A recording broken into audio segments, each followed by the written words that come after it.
Gotcha.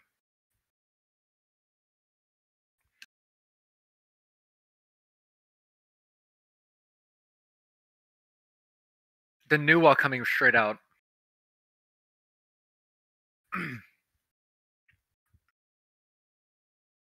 It's the resistance. But we could get some high aggression picks coming up from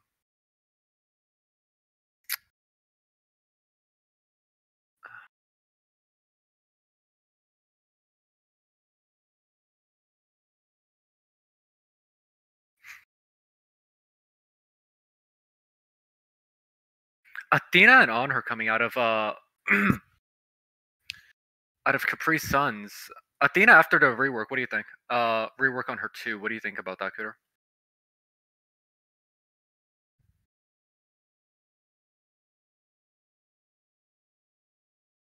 Right, we could see that Athena leveling her taunt first in wave and trying to get that extra pressure, especially with the on her pickup. That is a very aggressive early duo lane.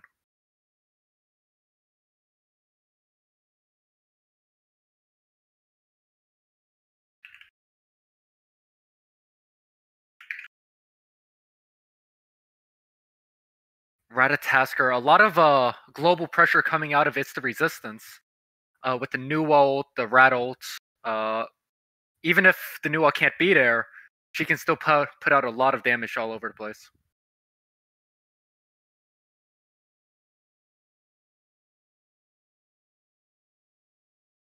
Yeah.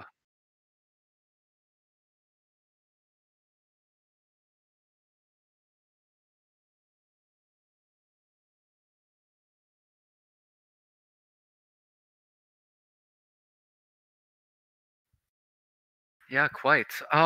Two global ults on both sides coming out. Athena can match the rat ult. Giannis can just drag the entire team across the map. Really powerful ults coming out. Now, the Kukulin Cupid ban. I personally feel like the Cupid ban, they could have looked to pick up the Cupid here. Since they're picking, they pick up the horse. Is that a horse solo or an Athena solo? What do you think? You think that's an Athena jungle horse support? Interesting.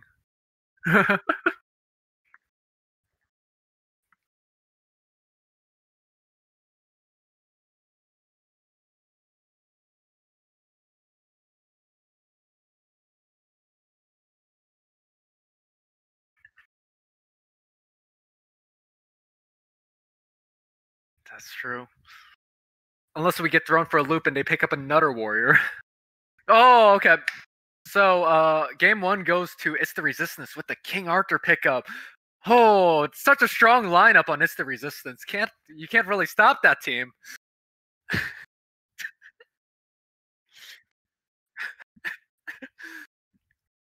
I mean, look at the team fight potential, the zoning off the King Arthur and Rat pickup. The objective secure, the King Arthur can really just keep people off the objective.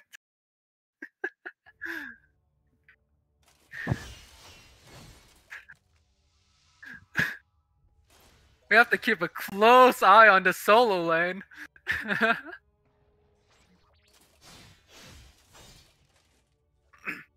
I mean, especially if that is theoretically a horror solo. King Arthur is super strong into that. Into Athena, it doesn't really matter. The Athena will try to just break even with the King Arthur, make those early to really impactful right off the bat of the game.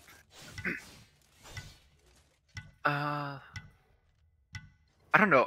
Ooh, oh my god, they did pick up the extra ward. That is in Athena jungle. You might be right. Wait. Horus jungle. Okay, no, Athena jungle. Okay. Oh my god. Okay. Ooh. I can't say I like the Vamana pick. I never am too fond of the Vamana.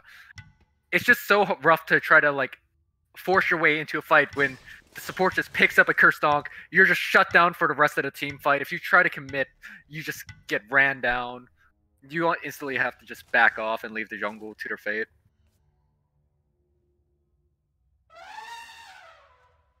Oh yeah, they have a King Arthur.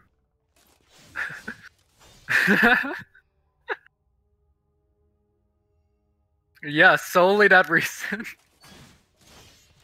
I mean, the map pressure generated by Capri Suns is just insane, though. With the Horus ult, just Horus Giannis ult just dragging the team across the map. The Athena always being where you need her to be. And a lot of damage is going to come off her, especially in the jungle. I think it's kind of close for me.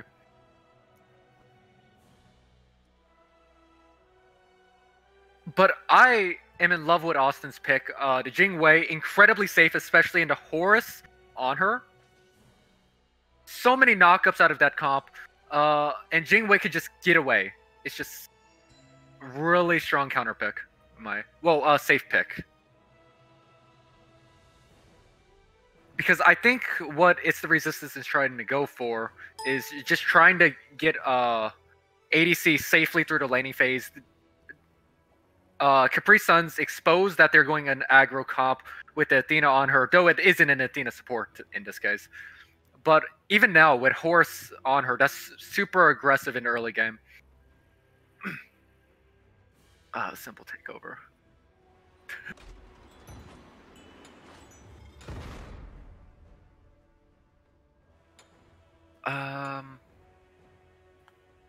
Relatively normal starts. It's still a little blurry for me, so I can't see.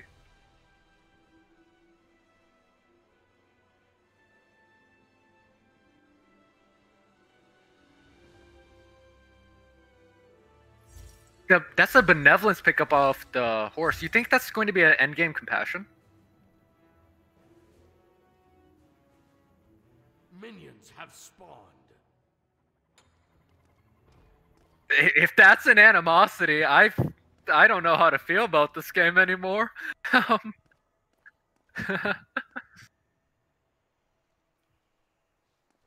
Animosity horse slaps.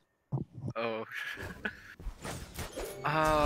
So with the Horse picking up the Hand of the Gods and Ganesh and Not, they're just going to get the lane extremely quick, trying to play off that aggression. I think it's mostly fine that Resistance doesn't pick up a hog, because they're already going to get out pressured. They have to play back into the tower anyways. Save that gold for some pots, yeah. A Warding Sigil coming out of the Vamana into the King Arthur, I personally really like that. Though, I don't think that's going to match what Achilles JC is trying to go for the late game. He picked up a Warrior's Axe, he picked up 6 health pots. He's just planning on sitting there farming through the laning phase. He's not trying to deal with any of the Vamana pressure.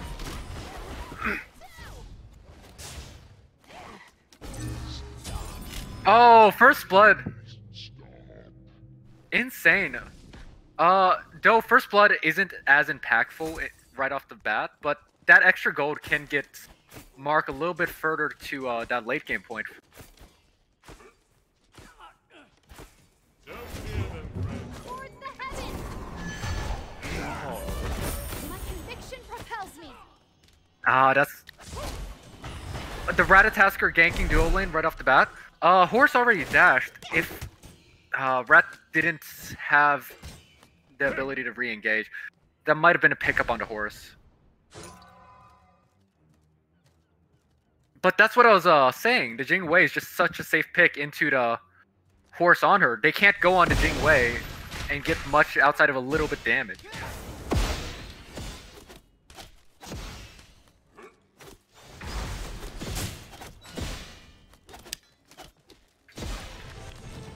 Simple fade.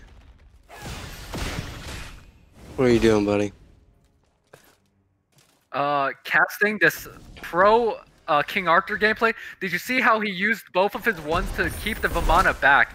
It's really insane gameplay coming out. Oh, and Hurt gets picked by the Telly and Goat Boy. That is really unfortunate. It shouldn't be too impactful, however, with the Jing Wei. As long as Jing Wei doesn't get picked, Austin could just farm up and get to that late game point. I feel like Austin has a little bit more impact on the Jing Wei than Telly on her. Yeah. Ooh, huge station from Mark. Gets the stun off. Silence. And he picked. Ooh, Goat Boy gets picked. That's already not looking too well for Capri Suns. Because Mark is just getting ahead.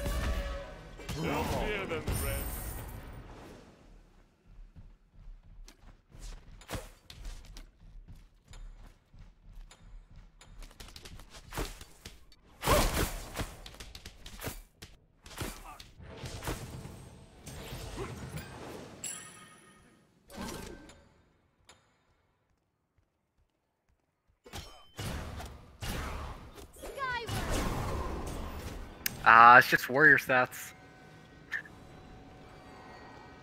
Now, more importantly, we see that King Arthur has the higher player damage over to Vamana. Really goes to show that early game pressure generated by the King Arthur. Such an incredible pick by Achilles JC. I feel like casters are biased in these. Mark speed's forced out. That could be really bad, considering there's a Horus, Athena, roaming around the mid.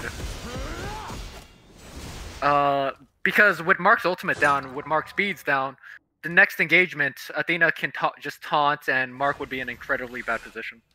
Just get CC locked to death.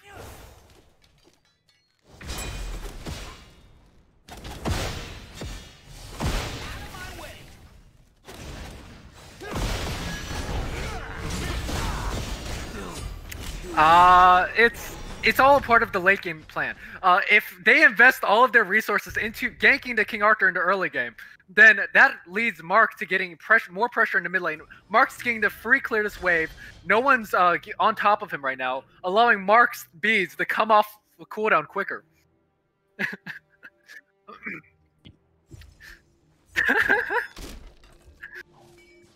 And Achilles JC, in accordance to that gank, picking up 2 wards in order to ensure that that gank doesn't happen again. Vamana, however, does have 2 levels over to King Arthur. I would like to see the King Arthur playing a little bit safer. Waiting to get more sustainability online, maybe a Gaia.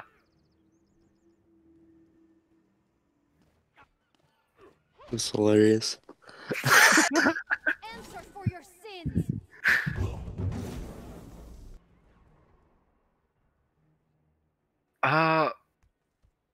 Ganesha going high, but no one's there to follow up. I don't think the rotation leads to anything. Maybe Rat gets picked here.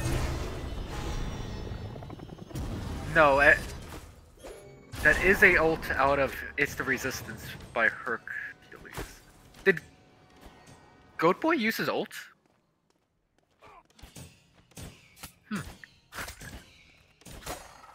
Onto the Rat maybe?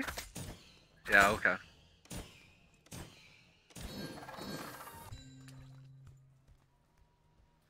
It's the Resistance not really picking up many aggressive relics. Just trying to play the early to mid game through to get to the late game phase. Just trying to stay safe. Yeah.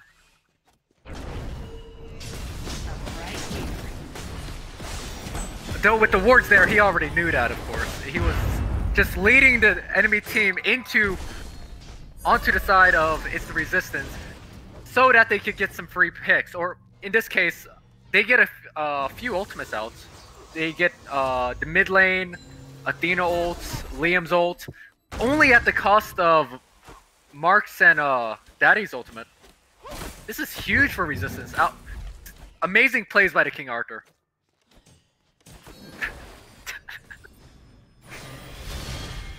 Stop, sub. Just stop.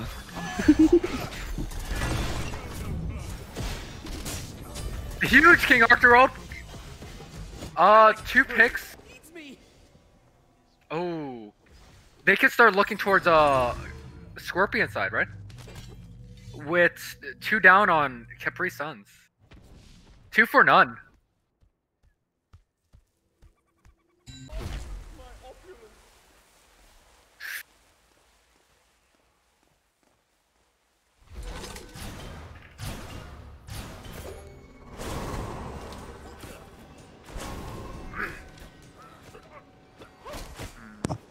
Somebody just joined and left.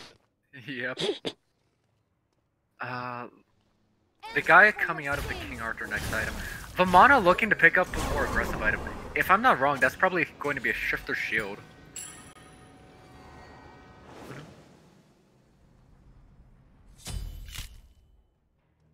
Daddy getting picked on Khepwi's jungle. Unfortunate.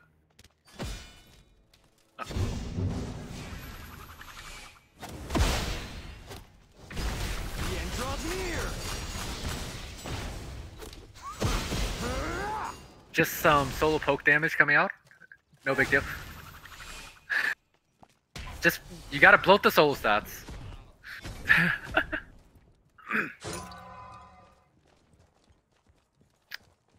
Yo, King Arthur all off cooldown. You're not playing King Arthur, right? It looks like Liam's just trying to play to break even in lane to try to make more of an impact in the jungle. Out of my way.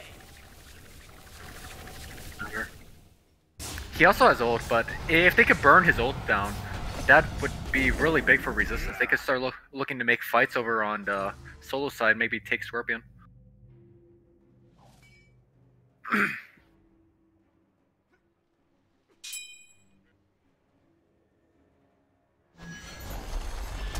Horse going in on Mark. Athena ulting in. Mark forcing to ult out. Will Hercules coming in to counter rotate, but I think Mark falls there. With Giannis ult, Athena ult all coming out. Horse ult coming in. I think Khepwi Suns is overstaying there. Overstaying. No! Khepwi Suns gets another pick on Austin. And another killing spree. Khepwi Suns might look to pick up Scorpion and start up Goat Fury maybe in the next minute or so. What is the Goat Fury timer after 30 seconds really? Okay.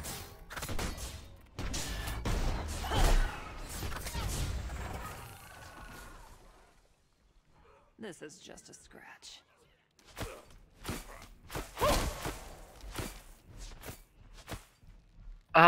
They definitely could start looking towards the Scorpion. I mean, Goat Fury. I feel like with their team comp, they're just trying to play for that early pressure. Resistance has no strong engage outside of the King Arthur, but King Arthur is still over by solo lane. I would like to see a rotation coming out of Achilles JC, maybe to alleviate some pressure from Khepwi Suns.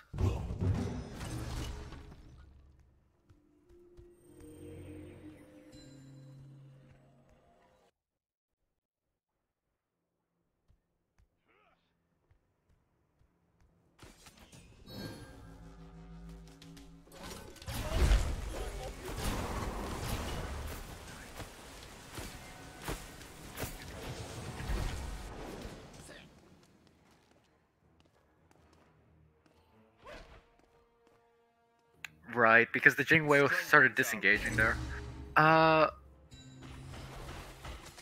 Everyone's just taking their time to farm. I feel like during this time, Khepwi could be looking to try to force a fight with their lead that they have.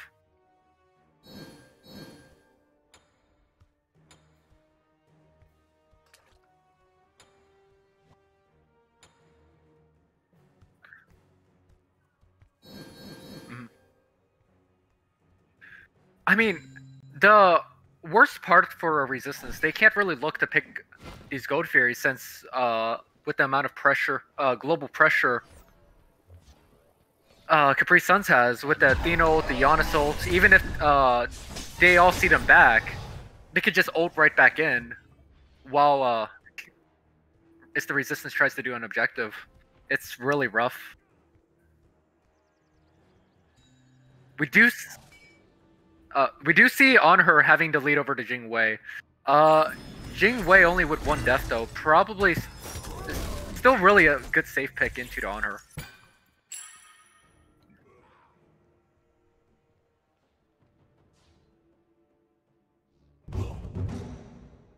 Right.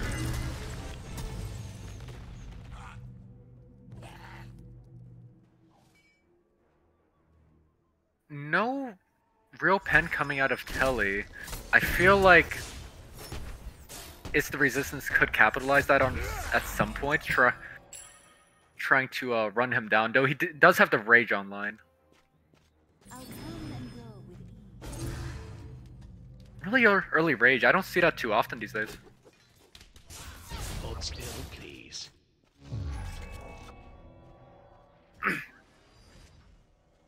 Berserker Shield, Failnaught. Has Failnaught fallen out of meta recently with the nerf? Completely, yes. Mm. It was completely out of meta. It's way too expensive and it doesn't give enough stats.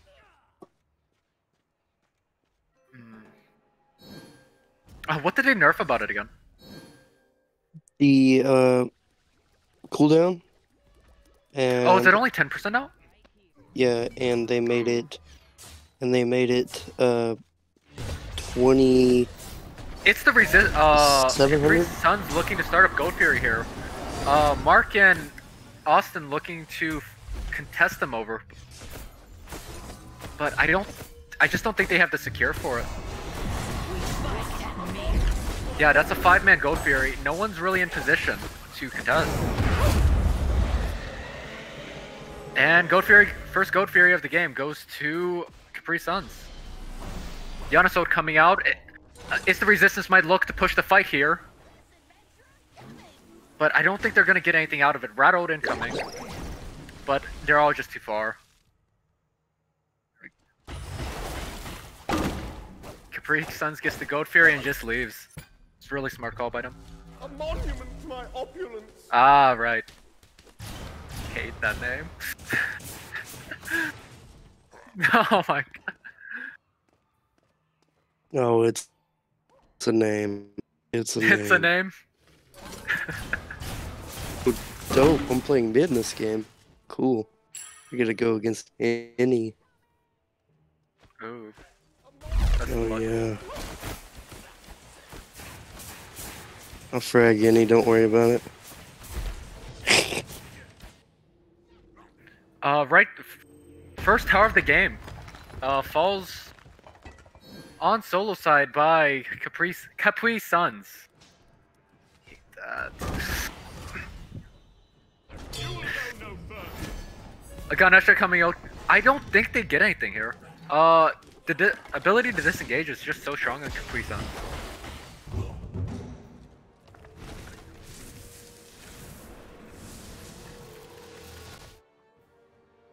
Right, just taking the objective and leaving. Let's see. Did you see the inflated solo stats of player damage? Oh, of course. No. It's well-earned player damage stats. The King Arthur getting a lot of pressure on his side of the map. So much pressure that he lost T1. Austin falling here. The Jing Wei pick not safe enough. Sorry, I can't help it.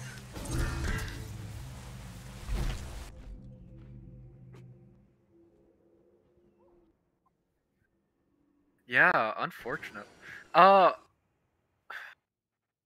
Did Austin just now bite Aegis, or has he been had it? Yeah, if on her leaps on to Jing Wei, on her leap is a knock-up, which Jing Wei does get to utilize her the longer range of the 3. Horse dashing in, but he does have his dash to get out onto Giannis. Or just walking out. Athena ulting in. The rat does ult in. Goat Boy falling. I didn't think that was enough damage. I suppose. Did you see that perfect timed Athena ult onto the rat? More importantly, the King Arthur split pushing solo lane. Really strong play out of him. He Oh my does God. have. He is a little bit behind, so it is the right decision to split push that lane. Catch up a little bit in XP. The gap. Vamano looking to contest blue buff. Resistance is blue buff, but opting to just leave instead.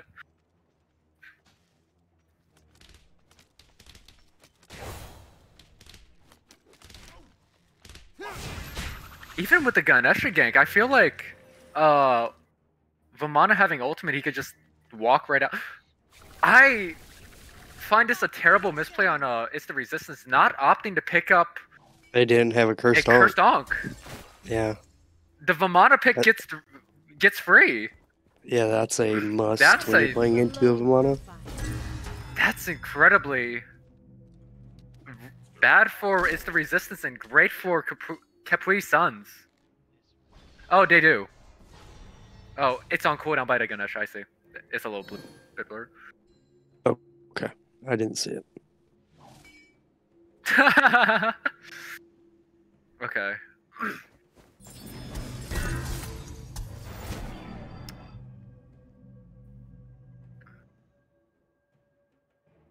Pridwin coming out of the King Arthur next item. Not much going on the map right now. Just everyone farming. Goat Fury's coming up relatively soon. I'd say give it 30 seconds. But it's the Resistance looking towards solo side. Maybe to collect farm. But there's 4-man on Khepwi Suns in right jungle. A little bit of fight over Pyro.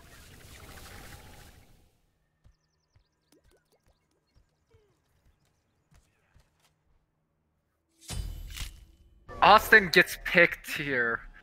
Really unfortunate. On her already level 20 before 20 minutes into the game. Oh. He's really big fed. Telly is huge right now. Athena ult coming to rotate over to the dual side of the map. Looking to just take the Gold Fury for free. No one's able to contest it. It's the Resistance steals the Gold Fury.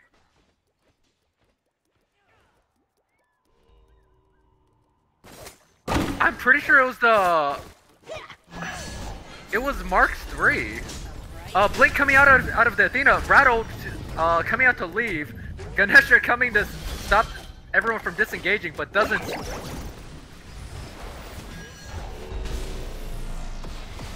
Giannis coming out. Not sure why everyone's still ulting. Wait, gets a pick on Honor Beast coming out from the King Arthur ult. Huge King Arthur ult here. Yeah.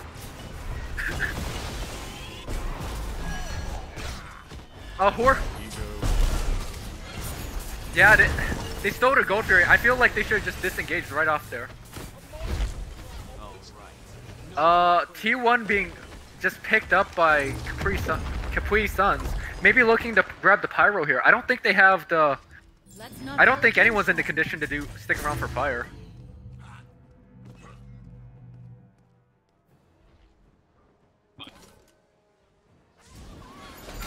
I feel like they just get wiped if they go for fire. Beats coming out of the Athena. So that's no beats from the Athena or the on her. I would like to see It's the Resistance trying to dive that. That was an interesting Athena jungle build. That is a very interesting Athena jungle build. I'm glad you pointed that out. What? That is a build. That is a build. I'm not gonna say anything bad, but that's a build. More importantly, the King Arthur almost finishing the Pridwin. God. Pridwin coming out of the King Arthur. That's 30% cooldown along with the blue buff. He should be just spamming out these abilities, going Beyblade in these team fights. I find the Emperor's Armor kind of interesting off of Liam. Because these team fights seem to be focused more towards objectives rather than in the middle of lane. Athena ult coming out, trying to get a pick on King Arthur. Oh no, trying to get a pick on the Rat. King Arthur out of position, overstaying. Khepwi's kind of just ignoring him. Getting a little bit of damage, but nothing too big. Maybe they're looking to engage with the Emperor's armor. The mono coming out and diving into the backline. Mark has no way to get out. King Arthur falling. Mark falling. 2 for nothing, but all ults on Khepwi burn. Doesn't really matter though, because everyone on It's the Resistance that are still alive, only one alive with ult is Austin. And I don't see Austin ulting into these team fights. He did take T2, that is amazing for the gold situation. However, Fire Giant is being looked at and being grabbed by Khepwi. I don't think Resistance is going to contest this. They just have to stay back. Oh! Rat, Ganesh are looking to engage. Maybe trying to get a quick steal. Ganesha doesn't have ult. I feel like Herc's a little out of position, but Khepwi just going to disengage, take their win and leave.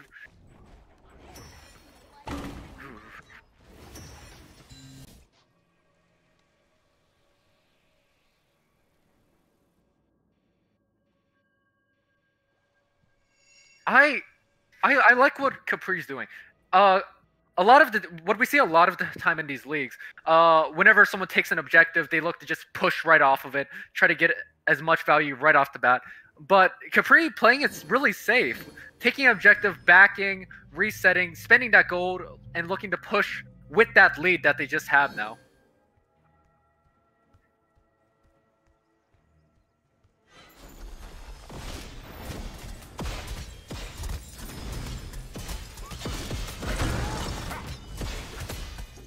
Cooter. Apparently they can't hear you.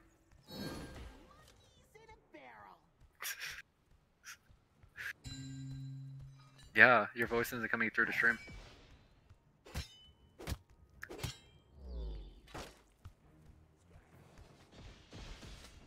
It's just Subkiller now, Simple Fade left. Alright, looking more importantly towards the King Arthur, taking farm in the jungle. Wow, Khepwi Suns goes to push dual side, looking to take left Phoenix, but disengaging. I think, yeah, they're just looking to grab Gold Fury and ditching. Fix your mic, I'm not going to be the only one in the show.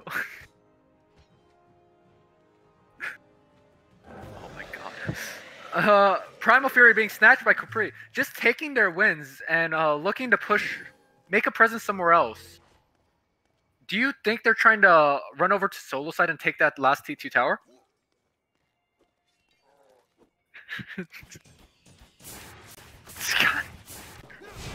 Okay, the King Arthur and the Ratatasker looking to defend T2. Rat barely ulting out.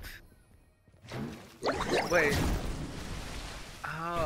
I don't think it's the Resistance defense this T2. Ganesha ult coming out. I don't understand. I can't understand why. That's one less ult for the defensive Phoenix. Khepwi Sun still has a little bit of time on this Fire Giant, looking to press their advantage onto the Phoenix. Wave just comes through. This can be really bad for Instant Resistance if they can't make a counter engage. Horse ult coming in. Everyone's grouping for the Horus ults. Oh! Looking to split push left Phoenix. Huge play from the Horus. No one dared to defend. The Horus ult was massive. Yana's ult looking to go across the map, take the right Phoenix as well. Khepwi Sun on this split pushing masterpiece. This comp is insane. What do you do about this? Oh no!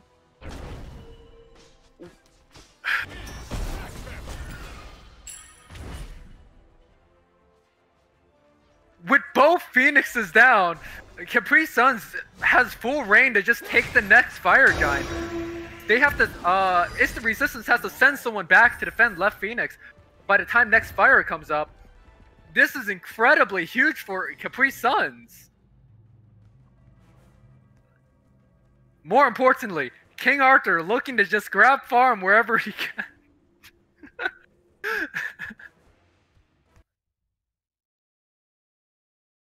Yeah.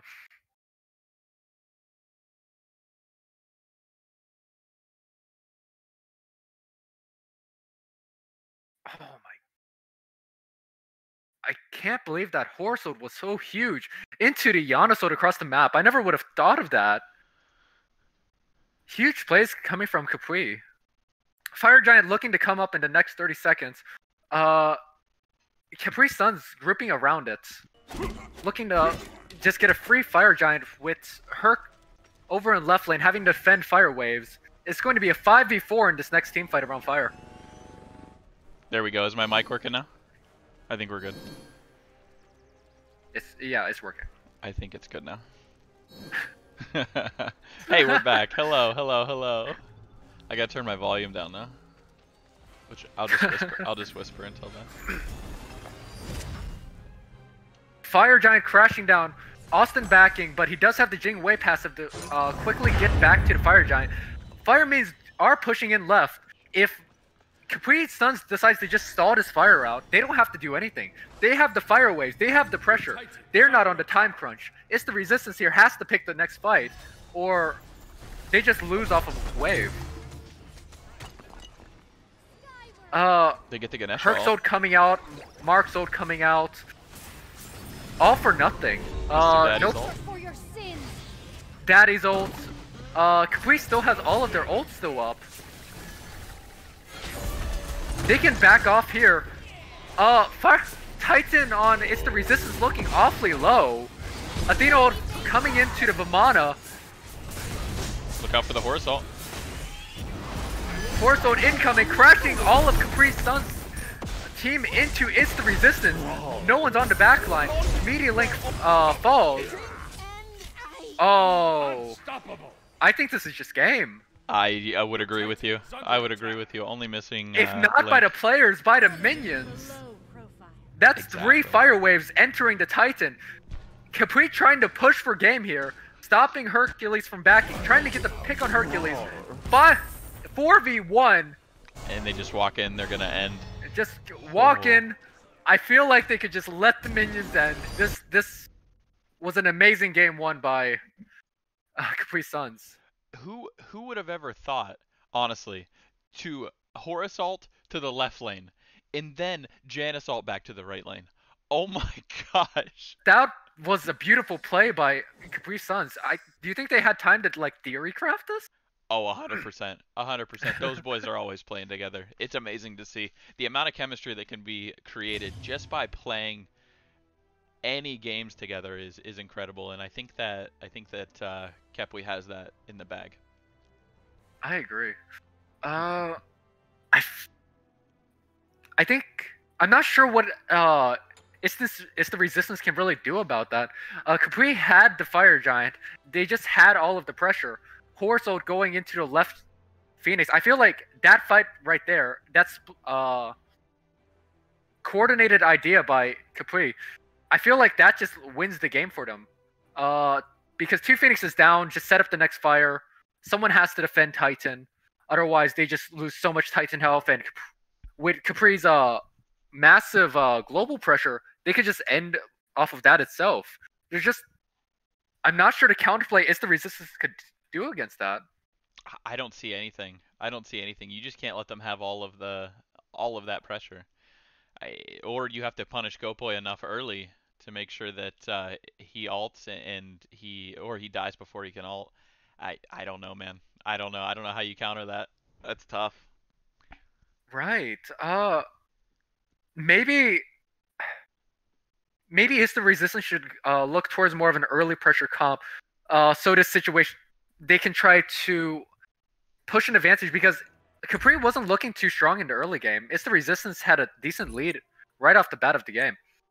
I feel like It's the Resistance should focus more on that idea to prevent that kind of late game from getting to that point. Maybe Austin on a more aggressive pick rather than such a safe one. Maybe. Man, that's That's just comp, a rough man. game. That's a comp, Yeah. man. I actually just don't know what to say about that. That was crazy.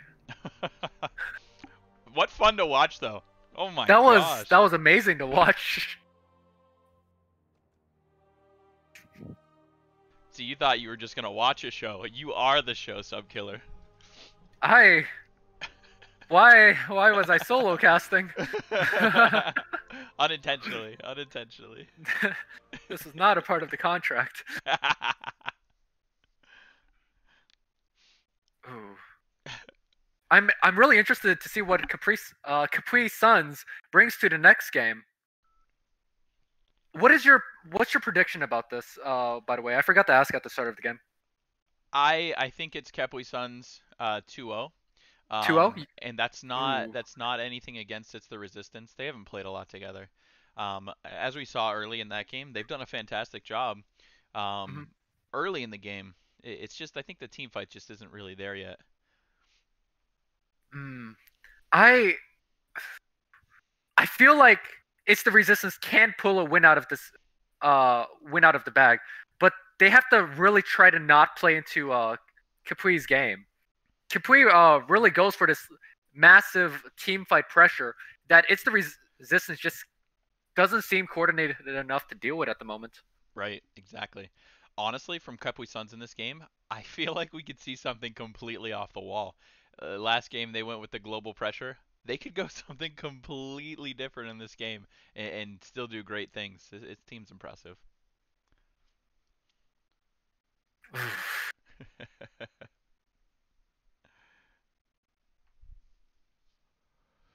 Really rough game by It's the Resistance. I'm hoping you're proven wrong and they can pull a win out of this game. Maybe pull a comeback as well. Yeah, I'd love to see a game 3. I would love to. All the guys on It's the Resistance are super guys, so I'd like to see them play 3 games. I think that'd be great. I agree. It's just really rough playing into Khepwi's Khepwi's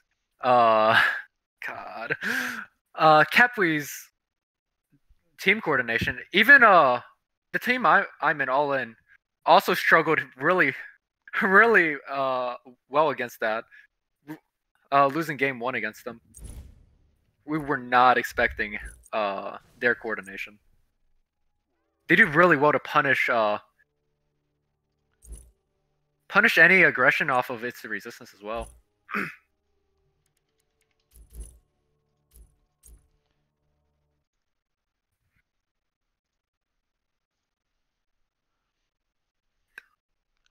All right, we have the camera back on now, and we are good to go.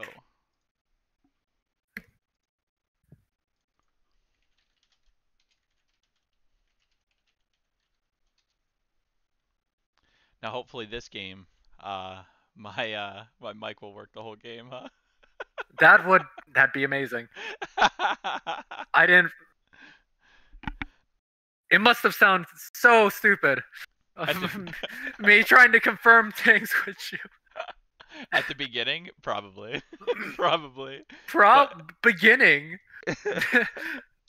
But most of the game, I think you did well enough that it didn't really matter. I didn't have to be here. I was just controlling the camera. Are we live right now? Yeah, we're live. Okay. You're like, wait a minute. I would love to see another King Arthur pick out of It's the Resistance. Really impactful all throughout the game. No. Did you watch the podcast from this week? No, I did not. I watched week 1 and week 2. I never got the opportunity to watch week 3. You should. Little spoiler alert: you're in there, and Ooh, am I? being complimented is in there as well. Ooh, another ego booster for all in solo laner. Maybe one of these games, King Arthur will get through. Doubt it. But even still, I mean, we were talking about your Achilles, and your Achilles was fantastic. So. we don't talk about my ultimates. I do so well on the 3s. I do so well on the 1s. I whiff all of the ultimates. I feel so bad.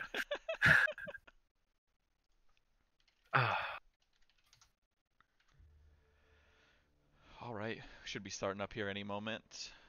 All right. For game 2, Khepwi I Suns. think It's the I resistance. think Khepwi would look more towards trying to run that same idea back.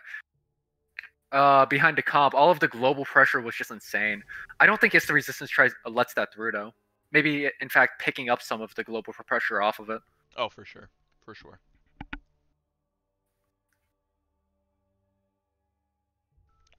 Who do you think the MVP of Game 1 was? Game 1 MVP for me. Oh, I'd have to say it's got to be between Telly and Meaty Man Link. Ooh. Probably. Okay. I mean, even Goatboy's ults were so good. That's a tough one. That's a tough one. I gotta give my MVP of Game 1 to Goatboy. His ults, just dumping everyone into those team fights. Onto the backline of It's the Resistance. There was just nothing Resistance could do there. They were already getting zoned out by the solo. It's just really rough for It's the Resistance. Goatboy was allowing these breaks in the backline of It's the Resistance. Nothing they could do. Yeah, I don't disagree. I think honestly that would be the hardest MVP to choose this season so far for me. All of Khepwi Suns performed phenomenally. So it's just hard to pick an MVP out of them. They just all play so well as a team. I agree. I don't disagree with your Goatboy pick though. I don't. I can't. He just enabled so many opportunities for Khepwi. It's hard to look over. Yeah, Overlook. I think we could give it to Goatboy. We're gonna give it to Goatboy for game 1 anyway. We'll see how game 2 goes. I'm not following the Achilles ban on It's the Resistance. I would really love to see trying to take more of that global pressure away. Otherwise, Khepwi kind of just runs it back, and It's the Resistance doesn't have the ability to match it. Maybe picking up a Chernobog out of Austin. Yeah, already looking to run it back. Yuri on to Ratatasker. It's No, it looks like we're flipping around. wait. Here. Mr. Daddy Oh was on right. Rat. Resistance had the rat. Oh. The horse is still up though. Horse is still up. Same with no, Giannis got banned off. Horse still up. What other global pressure? Chernobog. I would love to see Khepwi, if they're trying to run back the global pressure, picking up the Morgan. Honestly? Oh my gosh, that would be phenomenal. That would be phenomenal. You know what? Even in that last game, if they could have found a place for Morgan, could you imagine a Horisalt to left? Oh, and wait. Go ahead. No, yeah, that would actually be insane. Like replacing the Giannis for Morgan, and then Horisalt over to the right side. Then Horisalt back over. That would be insane, yeah. I feel like Morgan could have been a great substitute. I don't think Khepwi trying to run it back. They're trying to look more towards a teamfight based with the Poseidon rat pick. That dive is going to be insane. Oh, okay. Khepwi looking to pick up the King Arthur. Liam in the past games has been insane on the King Arthur, opting for Hero's Axe rather than Sundering Axe. A weird choice, in my opinion, but has been looking great on it, keeping the backline alive long enough to just spit out so much damage. Just can't talk enough about it, huh? Can't talk enough. No, man. but seriously, Liam on to King Arthur is actually just insane. Oh, yeah. Such a struggle. Considering banning King Arthur in our games, but just a slim chance I get to pick up King Arthur would be nice. Oh, you're probably not going to get to play it, buddy. I got to play King Arthur against them. Game 3. Oh, that's right. That's right. Yeah, so right. happy. Chernobog's still open. Both teams could still look to take that global pressure.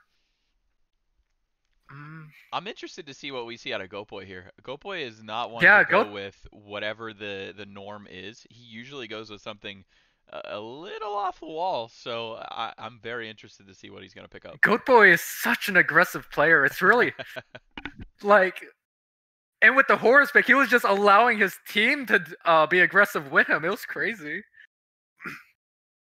Has he picked a quote-unquote meta or normal support yet? He's picked Sobek. He did play one game on Ganesha too. He played one game on Ganesha. Oh, did he? Killers. I don't think Ganesha really fits his playstyle. I agree. Because he leans more to just diving and trying to set up for his team. Right. Rather than the traditional support of staying with the backline and peeling off the solos and jungles. But the solos and jungles can't dive when they're getting ran down by Goat Boy. Absolutely style, insane. Man. That's the style. Ooh, we get to see Mark on Raw this game. Last time Mark was on the Raw, we got to see some incredible ultimates. I'd love to see that back. Yeah, I think we're going to. I don't see that going any other place other than mid. And I don't think that Austin and Mark are going to switch again. I think they're pretty comfortable with Mark and do mid. you think that is an Erlong jungle or an Erlong solo? I personally do not believe Erlong performs well anywhere in solo. It's just so rough into most matchups, especially into King Arthur. Almost certainly that's in the jungle. That's a Mr. Daddy special for sure. Unless, wait, now hear me out. That's an Athena jungle Erlong support. Could be. Because it certainly could be. But I don't see Hercules playing those hyper aggressive picks like that. I don't think in this game. I've seen him. I've seen him. I've talked to him, and he plays it in. I don't know how I feel about the Odin pick. Maybe looking to trap Khepwi into forced fights. No leaps on Khepwi. I can see the Odin pick actually working out. I think I would have preferred to see Kabrakan coming out of Achilles JC though. We've never seen him outside of any of the traditional warriors in solo, however. That's true. That's true. He does pretty well on them. But one thing I want to highlight before we get into the game here, Danzaburo picked up almost last in the game. Wait, Danza got through so far into the game. Insane. He was the 9th pick. Though I can't blame It's the Resistance for leaving Danza open that far. You have to take away this Goat Boy Sobek. Goat Boy is absolutely intimidating on Sobek. Leveling Pluck first, absolutely traumatizing. And the Cupid. Telly's as good on Cupid as anybody. Telly is insane Cupid on Joe. Cupid. Even Cupid Joe doesn't have much on Telly when it comes to that. Telly's doing phenomenally this season.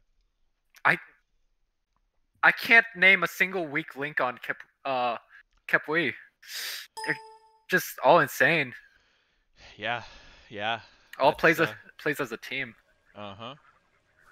That's what's going to be tough later in the season when they play Phenoms, when they play All In again, when they play Dharma Killers again, when they play these top-end teams.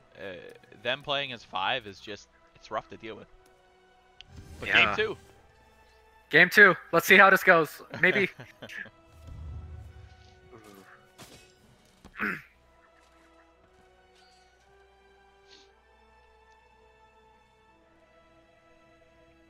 So I feel like Odin is really underrated in this season, especially in solo.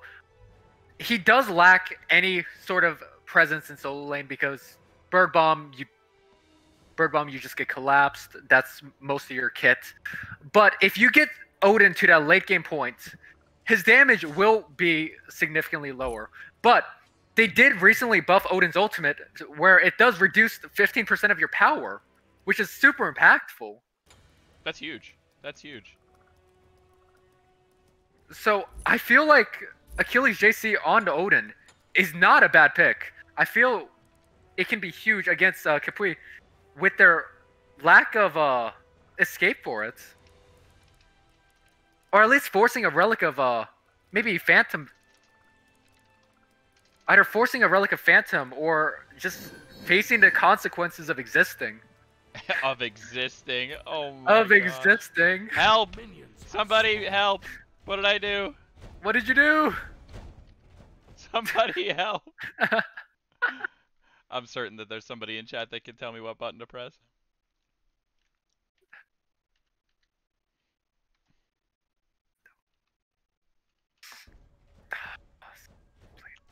Oh man.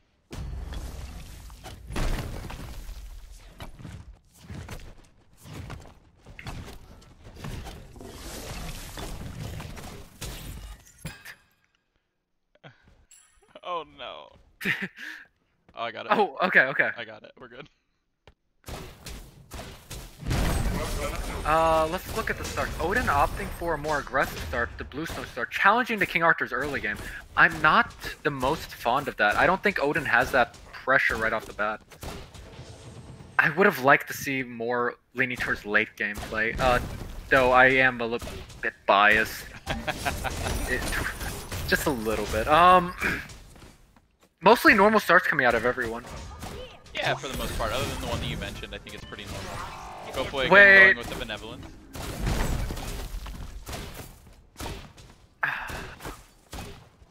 Goatboy really loving this benevolence. Did we see what he picked up game 1 to upgrade his starter? I did not, unfortunately.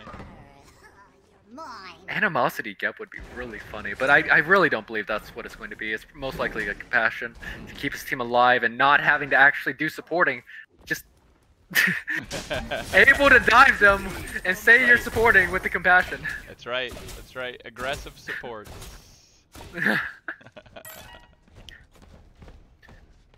Something we don't see often, a Book of Dope rush off the Poseidon.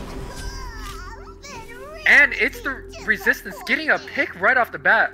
Daddy looking fine on this Erlong. I'm not reciting that sentence ever again. Looking fine. Still missing.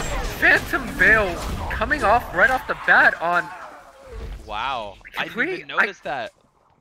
Oh my I gosh. don't like that at all. Trying to go through the pillar, I guess? You just lose... I think he thought that was Odin support, or Erlong solo. Perhaps. Athena jungle, I don't know what the mindset was. I guess if they pick up the possibly team fights early. Athena solo? Athena Could've been. solo? It Odin could've support? been. It could have been. Oh. I think that was just a bad read on Khepwi, and they're just going to get punished for it. Not having that shell in the early... Wait. I'm missing the nameplates. Trying to get the nameplates on. Yeah, missing that shell so early on in the game is going to cost Khepwi a lot. Do you think? Because Do you think he survives with Shell? I don't think he survives, but I feel like for the next 10 levels, this is going to be absolute hell until they get something else online. Because Yeah. I really don't see you buying Phantom Veil to walk through the honor pillars. I know, right? At that rate, I feel like you could just buy Sprint to run around the honor pillars. I'm muting the slow. Oh, it's the Resistance really popping off in this early game. 4-0. Oh, we might be seeing this game 3. The already huge lead, 1,200 gold, 3 minutes into the game. Yeah, they're doing a great job. They're doing a great job of picking people off, and it looks good. It's looking good from its Resistance. Indeed. I was not expecting this. Wait. Yeah,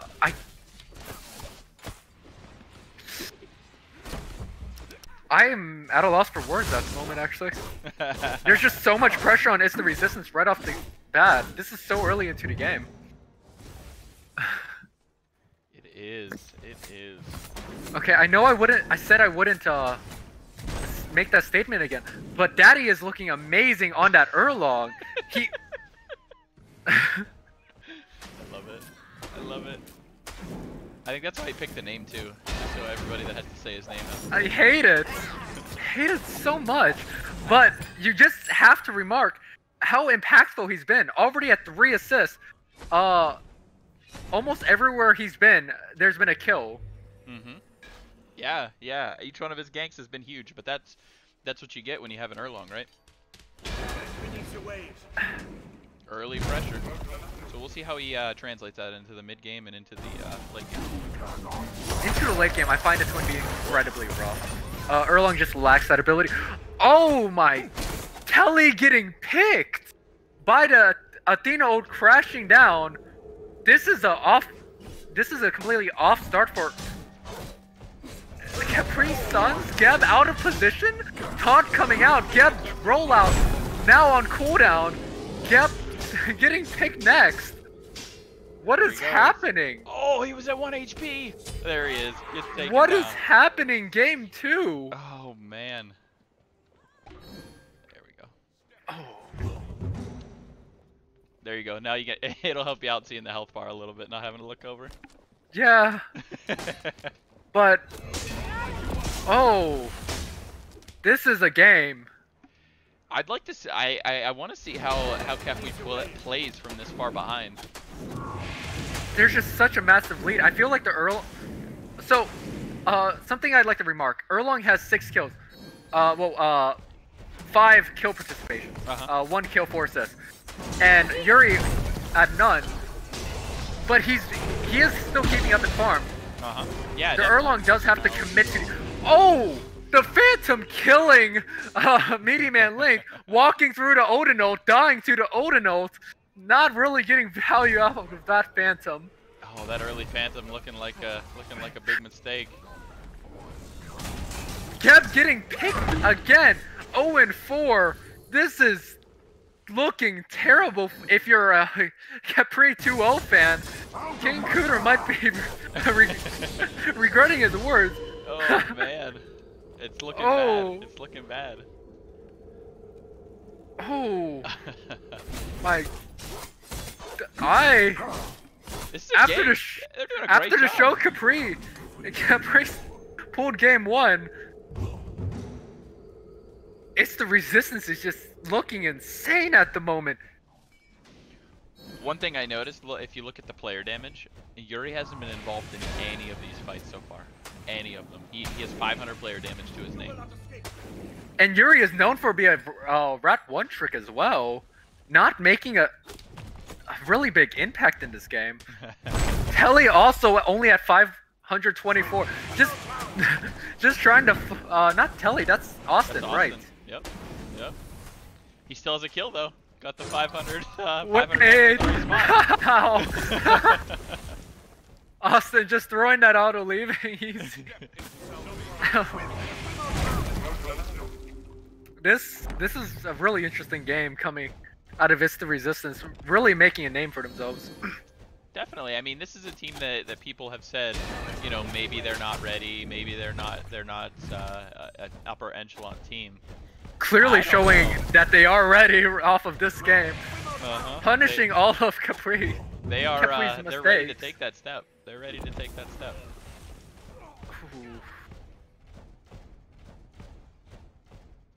Still gotta remark how unfortunate that Phantom Veil is. The one time it does get its use off, it gets Meaty Man Link killed.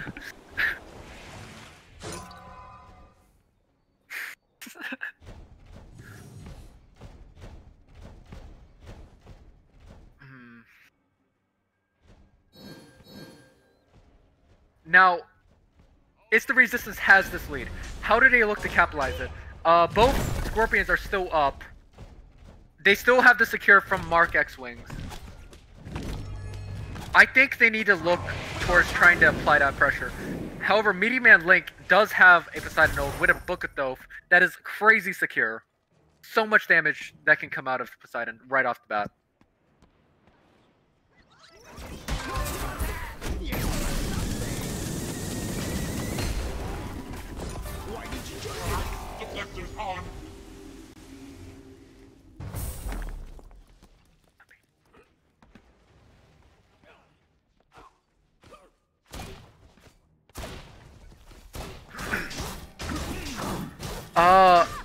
Just looking to start up that Scorpion. Like I said, they're trying to apply this pressure. Austin getting a solo on Telly. Yuri finding a pick on Achilles JC, but the Goat Fury is starting to come up. In roughly 15 seconds, It's the Resistance can get this opportunity to force more fights. Meteor Man Link doesn't have a secure ult. Yuri can't ult over to try to zone It's the Resistance. Mark still has his ult. Daddy can still zone. This can look really big for It's the Resistance if they try to start up the next Goat Fairy. You will not escape.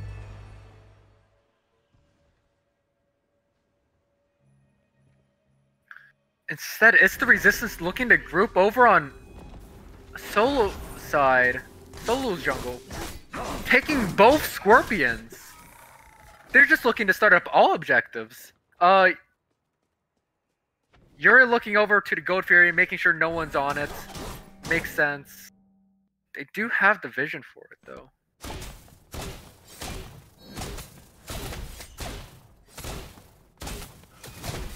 Austin all alone, 3-man, left side of jungle, looking to collapse on Mark, maybe. I'll light you up.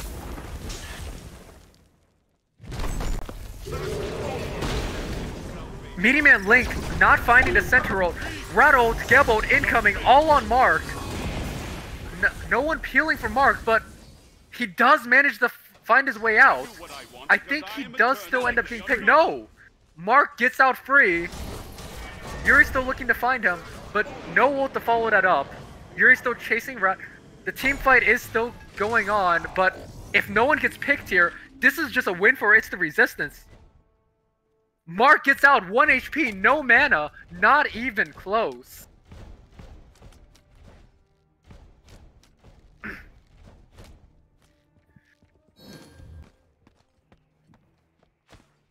Both sides looking to just farm up. I feel like with this pressure It's the Resistance has, both Scorpions down. They could start looking maybe to start up an objective, grouping up. Erlong isn't a Goat Fairy side of the jungle.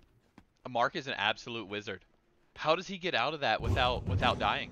That's either I have no idea. That's either a great job from Mark finding the pathing to get him out, or absolutely incredible peel from the rest of his team. That's incredible. I agree. I thought it was going to be a 1-for-1 trade, which is just a lot better for Khepwi, but no, it's just an 0-1, putting the gap between It's the Resistance and Khepwi. 3k gold lead in It's the Resistance's favor. Geb only one on the Goat Fury. Meaty Man Link looking to come in. Goat Boy getting picked! It's the Resistance taking the first Goat Fury of the game. This is not looking well for Khepwi. No, about a 4k gold lead for It's the Resistance. This is going to be a tough one. This is going to be a tough one to recover from. 1 to 10 on the leaderboard. Massive gold difference. Danza maybe getting picked here, out of position. Ult coming out of the on her. Athena body blocking the Danza ult. This is just all sorts of unfortunate. Really lacking the same synergy as game 1. It looks like the teams just switched sides. Exactly. It's the Resistance looking so strong together. They have Capri Suns downloaded. Oh man. Everyone is just so far behind on Khepwi. It's only one same level, or it was Mark and Link, but now everyone's just down. This is insane. I'll tell you what though, I wouldn't count Khepwi out necessarily. I count Goat Boy's life out. You're right. You're right. Just caught a little bit out of position. I've been noticing that all throughout this game. I feel like he's just been caught up with all of the aggression he's had in game 1. Not able to find that sweet spot. Once again, being so far behind. Herc being 2 levels up on Goat Boy, but you don't need to have levels on support to be able to match the same CC. No doubt. No doubt. He still has the ult, he still has the knock up. He still has the cleanse on the shield for the Athena taunts, but we're just seeing Goat Boy getting picked before he's able to use any of his utility. Definitely, definitely. He is getting the Phantom Veil off. He did get the Phantom Veil off when he got Odin ulted. But it was all for naught. It was just a lot of damage coming They're out very still quickly. stuck into Odin ult even afterwards, getting body blocked in. Body blocked and CC definitely just stuck. That's a tough one. Could be looking Actually, up he to wasn't pick even up body Pyro here. blocked. You can't body block under Phantom Veil. He was just stuck. Just CC'd. And then he gets slowed if he tries to leave the Odin ult. It's That's true. just... Ooh. That's tough. Though, with the Geb Phantom Veil down, Odin does have his ultimate for the next team fight.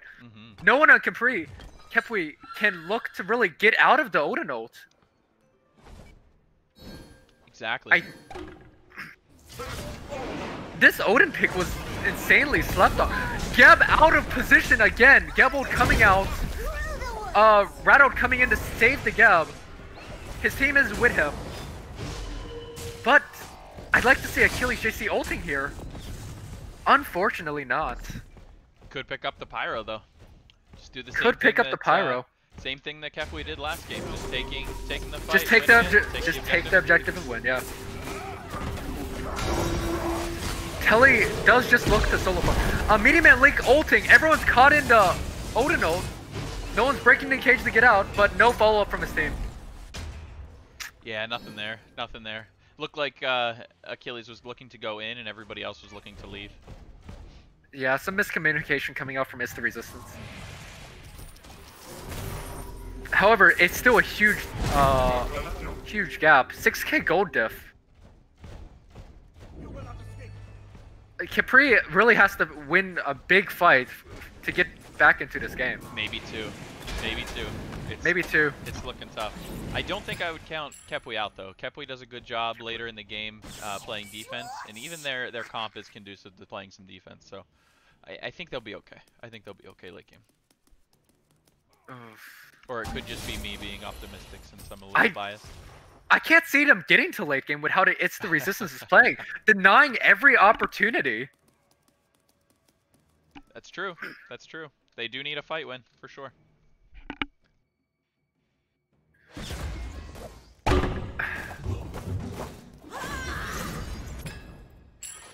Can you bring up the player damage? Is that the player damage? Yeah. Okay, it's kind of blurred. Yuri still not making any impact in these team fights. It's really unfortunate. All I've really seen out of Yuri is playing to zone, kind of like glorified support while Goat Boy runs in trying to play second jungle. Goat Boy getting picked once again. Massive meaty man Linko, only getting some damage off. Getting ran down by Mark. Mark diving tower. Yuri coming in with the ult, trying to find a pick on Mark. Misses the acorn. Yuri might find himself getting picked here. Beads out of Yuri. Oh. Frenzy? Frenzy popped from who?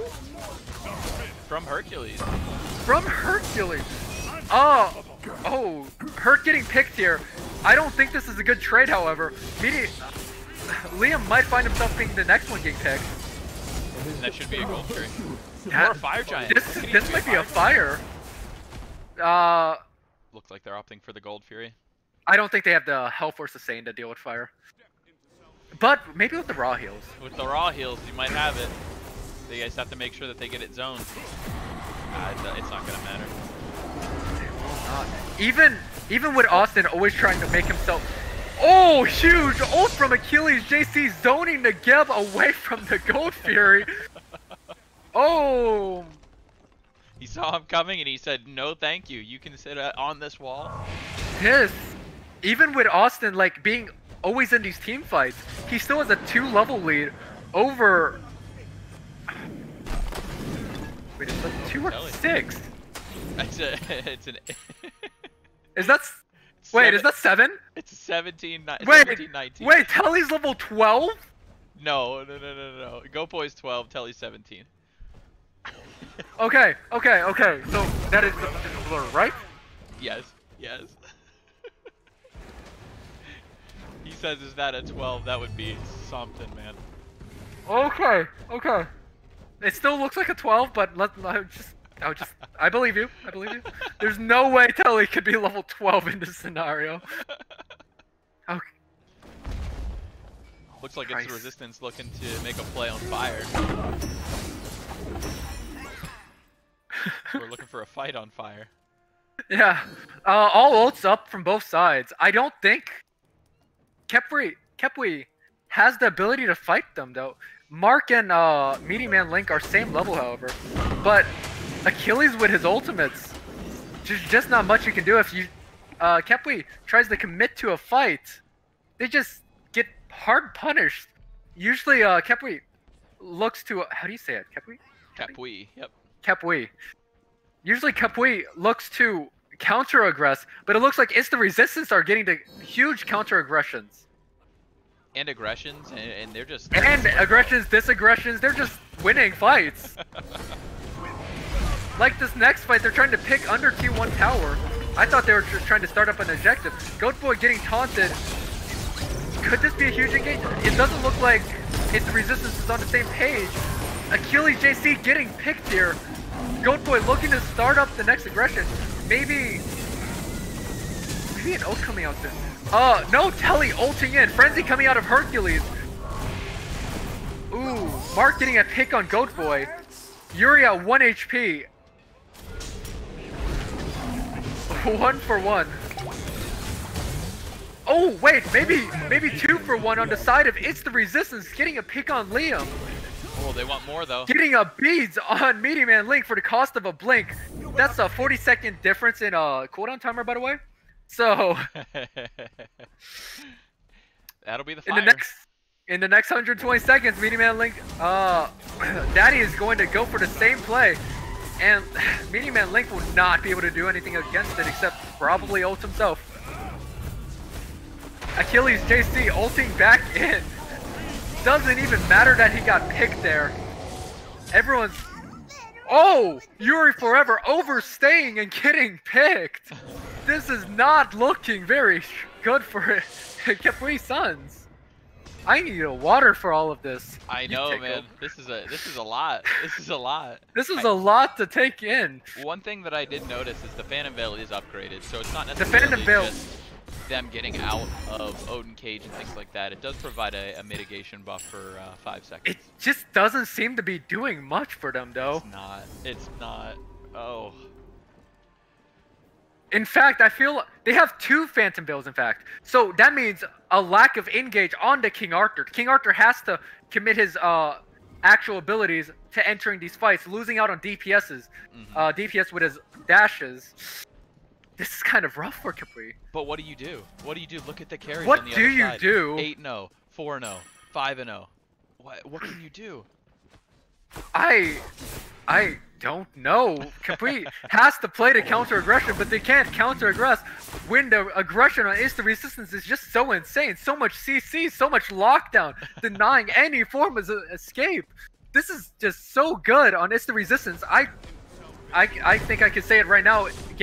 Game 2's MVP is going to be Mr. Daddy. So impactful. Getting It's the Resistance to this point where it's just a snowball effect. Definitely.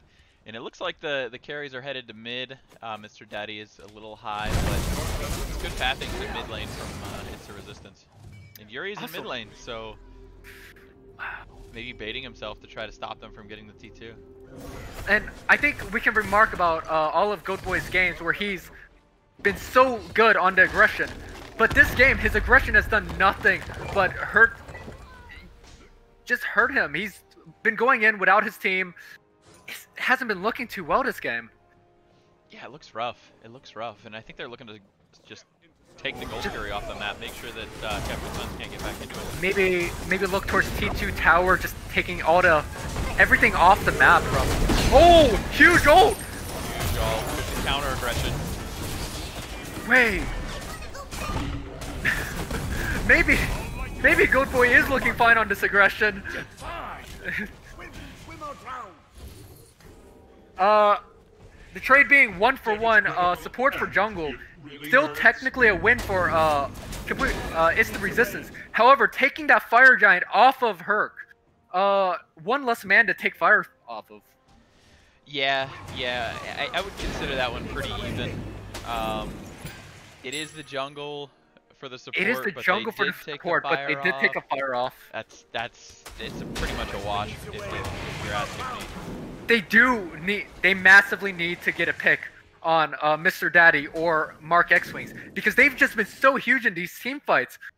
Or Austin. Oh. Austin's Austin. Austin's 5-0 Uh-huh. with third top player damage in the whole game. And to think he was bottom damage at the start of this game with 501 kills. Austin certainly being slept on as an ADC, just getting so much, just free casting all of his abilities. I don't think Khepwi has the ability to go in without all this global pressure. Not at all. One thing that I have been impressed with It's the Resistance so far, they got the lead, and they just haven't looked back.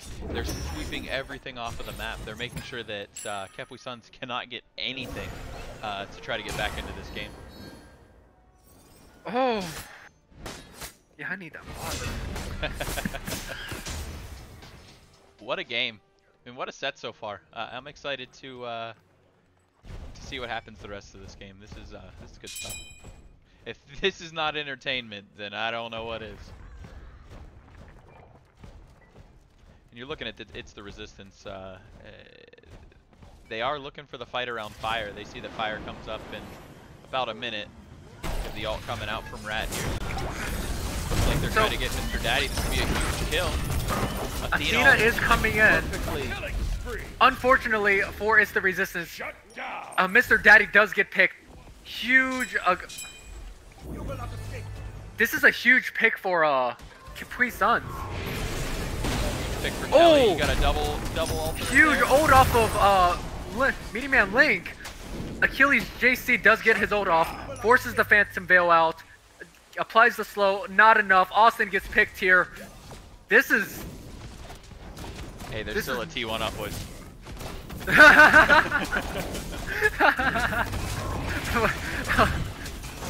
That's a big fight for Khepwi Suns, though, to be honest. It's a huge fight. Massive kills. And Because, yeah, still needs to find that pick on Mark X-Wings. Just outputting so much damage is insane. Topping both solo laners. Though Achilles JC bottom player damage doesn't matter when his ults are that insane. On point. Yeah, that counter engage was phenomenal. Phenomenal. It doesn't stop them from getting the Fire Giant, or even it definitely delays it, but I don't think they can do anything with the fire. I don't think Khepwi can ever really push a fire with the amount they've been put behind until they win like another massive fight. But everyone coming up, I would have liked to see Khepwi pushing for. I would have liked to see them pushing for a fight with Austin. Austin and Mr. Daddy were still dead. Everyone, however, is back up, not looking too good for team fight wise for Khepwi Suns. I don't think they can win this next fight now that everyone's grouped up and in position. Yeah, I agree. I think the best they can do is exactly what they are doing. They have Yuri in the mid lane, pushing the mid lane up. Yuri is still level 19, 28 minutes into this game. There are 3 players on the side of Khepwi Suns that have not hit level 20, and only one, which is the support, on It's the Resistance. But only one level away from that Sentinel's Embrace. 100% true. 100% true. Big damage coming from Achilles JC onto the Poseidon. Huge taunt coming from Danza into the Kraken. Achilles JC getting picked here. Oh, this might be the fight that Khepwi Suns was looking for. It's the Resistance not grouped up at all. Really. Ooh. I think Mark X-Wings gets picked here. Yep. This could spell disaster for It's the Resistance. That's Austin the Great. They might just push for game. That might be game. It's possible. No way. They don't have minions, but I'd say it might be possible. No, 2T2 towers are still up. Yeah, so that's gonna be a cooldown, lot to they're ask for. yeah. There's a pause coming out. A pause coming out. What a game. What a game. It's almost like they I heard you saying, you know, they're not getting the counter aggression, they're not getting the counter they're not engagement. getting these picks, yeah. And then they just turn it and they get pick after pick. It's incredible. I think what happened on the last fight is the Resistance getting a little too aggressive, trying to just push a lead when the team's not grouped up at all. Just getting put in that 5v2 situation, really bad for Mr. Daddy and Achilles JC. Mm-hmm. And unfortunately for Khepwi, they may have been able to get that Phoenix, but Gopoi did DC. So now that it's 11 seconds till Mr. Daddy comes up, I don't know if they can get it. I think they can go back. They can probably sweep the left jungle, get some Gold Fury. I think they can start up fire, perhaps, because Mark X-Wings is their only secure. Meaty Man Link did burn his secure, but Telly is farmed. Telly is fed with that Wind Demon, with the Rage fully stacked. Telly can really shred that objective so fast. Though their tower push is kind of lacking because of this. So much crit on Danza, not enough pen. He's got Can't a ton really. Of crit. A ton of crit. It looks like they are going to go for the fire. It is enhanced. It's the Resistance can't really give this up. Because that would be a 5-man getting fire. Meaty Man Link already has ult up. What? He did just use it. He just used it last fight. I wonder if he can reach it with the Kraken. Kirk walking in, trying to... Khepwi Sun secures it. This is a game. We're right back in it here, boys. Right back in it. You thought the game was over. You're getting picked. 1 man less on the Enhanced Fire Giant. However, Meaty Man Link, Goat Boy, Liam, Telly, all getting out. Able to use this Enhanced Fire. 4v5. I'm not sure if they want to pick the next fight. They did burn a couple ults on the Fire Giant. Exactly. I think they have to wait about a minute. It's the Resistance could use this time to take Primal Fury. Exactly, and maybe strip some farm on that side. If you're in the Resistance right now, do you take a fight while Yuri's down? I think you do. Achilles JC's ult is coming back up soon. Mark X-Wings is still putting out this crazy damage. I think they need to get a pick before Yuri comes back up. And it's just in that 5v5 situation where they're down an Enhanced Fire Giant. Exactly. However, all backing, just trying to group up, playing safe. I don't like the safe play out of Vista Resistance. They had the opportunity. And you have the Mo train, right? You got the Mo train for most of the game, and it just changed stations. It's in the Khepwi station now. They have it's in Khepwi's favor, yes. Momentum, baby.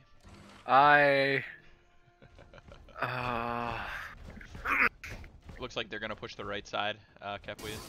Oh, that is a compassion coming out of Goat Boy. Not actually having to do supporting, able to play that solo mentality. No, compassion is the defensive one. Yeah, able to play that solo mentality and still say you're supporting.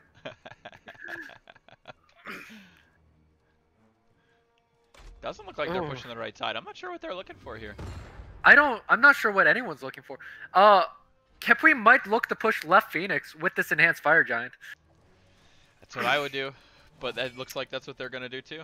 They were just stripping everything off of the map on their side, making sure they got all their gold. They still have plenty of time on that Enhanced Fire Giant. What's the gold chart? It's still leaning towards this, the Resistance, but it doesn't really matter once we're this far into the game. Yeah, XP difference 4,000 in favor of Khepwi Suns. Now, if it's the Resistance here, do you defend this Phoenix? I feel like they kind of have to. You have to, because if you let it go, they just get a free fire because they're fighting 5-on-4. Khepri might look to just take the right tower, Still plenty of time on EFG. No, only roughly, not that much time on EFG. Maybe a minute or so. Rattle coming out on the left side, trying to force a split between It's the Resistance and Khepwi. Really smart, actually. Yuri doesn't have the EFG, so it's 4 EFG against 4 non-EFG. Yep. That's really smart off of Yuri, actually. And you have Austin over there. That's a big play. Again, the team play and the communication from Khepwi is just phenomenal. A huge ult on Achilles JC. A lot of damage. Meaty Man Link getting the huge Poseidon ult. Doesn't matter. They don't seem to care. Ooh, Mr. Daddy falling, actually. The enhanced fire is just too much. It is. That might be game. Achilles JC getting picked. Herc might fall. Herc gets... Herc survives. That's Phoenix. I think they just push for game. Looks like they're gonna sweep Phoenixes though. They have the option. They don't have the EFG go anymore. So it is going to take a little longer. Telly doesn't have any actual pen online besides the Wind Demon, which does not proc on Phoenixes. Looks like GoPoy wants to go left. I Looks guess like they're he's just going pulling his team over. Gotta follow the second solo laner. Might have been just a tad too greedy. Little too much. Got the rat ult on the rocket. Rat ult on Mark, forcing B's Aegis, I believe. Yuri could fall. Ooh, slightly off the mark. This game still is a game. Barn burner. It's still a game. Because since the left Phoenix is still up, It's the Resistance doesn't have to divert too far away from the next Fire Giant. Next Fire Giant is crashing right about now. Both waves are relatively close enough to the fire that It's the Resistance can still stay near these fire. The kills is 12 to 22, but don't let that mislead you. It's the Resistance is getting pushed so far back in these fights. It's the Resistance has to stay closer together, or these fights just end so poorly. They've just been splitting too far. It is a 5v4. Goatboy just now respawning. Oh, but they back off. They back off. In the 5v4, I can't follow the mindset here. Her going back to base, just giving away to Pyro. Mark X-Wing's ulting? I think that might have been a misclick. That had to be a misclick, right? Was he ulting the Scorpion? Maybe. Maybe, that's possible. It is back up in 20 seconds, so it's not a huge loss. Khepwi Suns did pick up the Fire Giant in the meantime, though, and they do have it burned pretty well. Athena coming out, Achilles JC getting a pick on this. That's a big pick from both Mark, sides. both mids falling. Ooh. But Austin's position. Austin gets a pick on the Yuri. It's too good. This is. That should This be a is Fire insane, Giant. but they have to defend Phoenixes. The Titan is getting pushed down. Oh, they do have to go back. They just sent Herc back. I think just 3 can take it, but now it's just 3 on 3, right? No, it looks like they're sending everybody back. So it's 3 on the Fire Giant. Wait, they're giving EFG up for free? That's what it looks like. But like you said, Kelly doesn't have that much. They are giving it up for free. They're not even coming back. The crit procs off. You know what? Upgraded. Wait. Upgraded teleport. Just to zone them off the EFG. Maybe buy some time for his team there. Achilles JC seems to be such an underrated player this game. He's doing well. He's doing incredibly well. It doesn't matter with the damage. He's on point with the zoning, with the CC. Has acted a little bit greedy. Without the team though. A little bit. A little bit.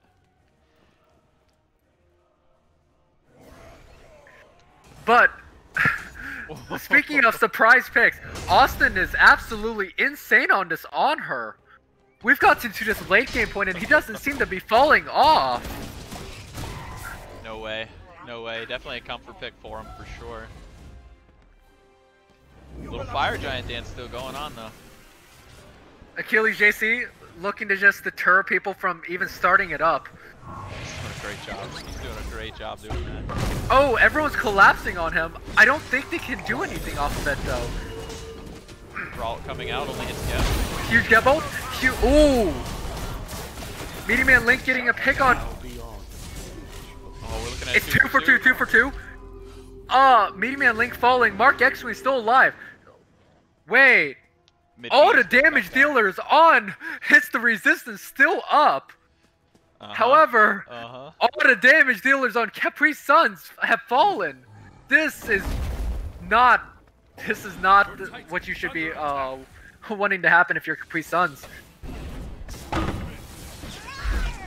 No DPS alive. It's the resistance can probably just steamroll towards the right side.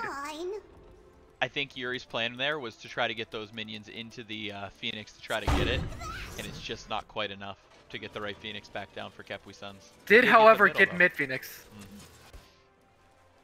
If you're the resistance, you have all of your damage dealers. The only people alive on Khepwi's Sons were a bunch of tanks and a rat.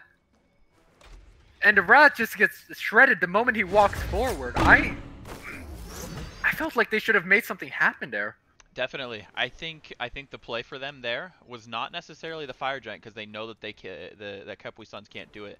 I think it's the Gold Fury. I think if they rotate back around to the Gold Fury there, is that an Oni Fury up? It is an Oni Fury. Yep. That could be huge. Look to push for the next Fire Giant. Fire Giant's still just being grouped around as the center objective. Ooh.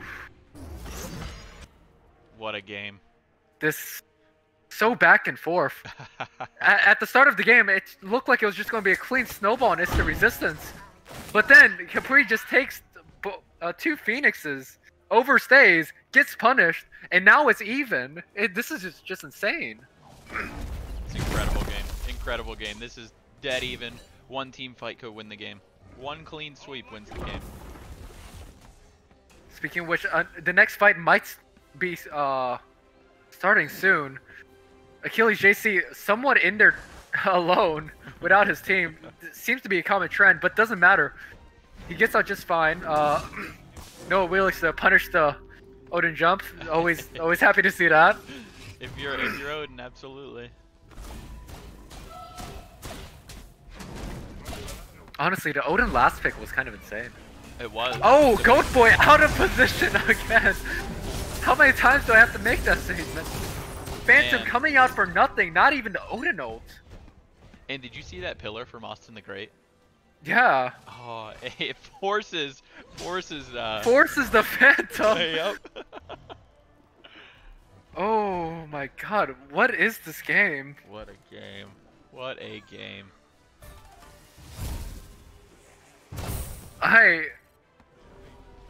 Looks like they're starting up it's the resistance starting up fire. Only ult down is Yuri's and Mr. Daddy's, when Mr. Daddy's isn't really here to secure the fire. He's here to zone. Everyone's just hopping off. It's the resistance looking for the fight. Do you see the positioning of Meaty Man Link and Yuri though? Yeah, it's so far back. It's so safe. Wait, no. They're on the left side. Looking to gank. Whipping the Kraken, unfortunately. Huge ult coming out of the... Oh, Titan is actually being pushed in by the wave here. If this fight goes on any longer, this could spell game for the resistance. Against it's the resistance. Somebody has to... I don't think they can get back though. I think that's just game. It looks like Winions. It looks like Winions from Khepwi's Sons. Yeah. Mark running back. I don't think it's enough. I don't think he makes it. Oh, it's alive. Phoenix just respawning. Phoenix. Oh. They took that fight to the second that they could. What He's is? looking to come in though. He's looking to take the Phoenix down. I think that's greedy. I think he falls here. Yeah. Not at all. They just push him out. Achilles JC does have the ult. Awkwardly just staring down. Okay. No, nothing actually happening. I would have liked to see Achilles JC ulting under the Phoenix, but no idea what this game is. Oh man, it's incredible. It's incredible. Liam pushing minions in, or attempting to. But you see the Titan, it's healing. The Titan is healing. All Phoenixes are up. Oh man. If that fight lasts 5 seconds longer, that's the game. That's for just Khepwi game. Suns. Because they lose the Phoenix, and then Khepwi Suns can just all into Titan. Exactly. Oh dear lord, and fire is still being looked at. No one has taken the fire yet. Oh my. Been up for 10 minutes, and we've had multiple fights on it. Look at this. Yuri player looking to damage from push up Mark. the mid wave. Trying to Almost sneak 40,000 damage. off of Mark X-Wing's. Not one to underestimate. And another 8,000 healing. Looks like they're just picking up the fire here. They might just be able to shut it down. Oh no! Achilles JC teleporting behind! Here to zone them off once more! Hey, get off this fire giant, he says. Oh! Mini Man linking picked! Wait! If no one falls from instant resistance, this could spell disaster for Khepwi Suns. Oh my gosh, what a play! Liam gets picked! What is this game? EFG being started up by instant resistance. Goat Boy coming back. I don't know if there's anything they can do about it. Imagine the Gep 2 steals it. No, no way. Yeah, okay. Yeah, he tried. Oh If I miss the resistance, we just look to push this 40 seconds down. I think that's game. I don't think Khepwi can stop this. I don't think so, but we've said that a few times so far. We've said this many times. Multiple times involving minions, but still. Oh, that Phoenix is non. That's game. Oh. Game 2. Most definitely going for it to resist. It's So. What a game. Oh. Wow. I need a breather. Well, Subkiller's down. What an epic game. What a game. Wow. And we're headed to game 3. What's this?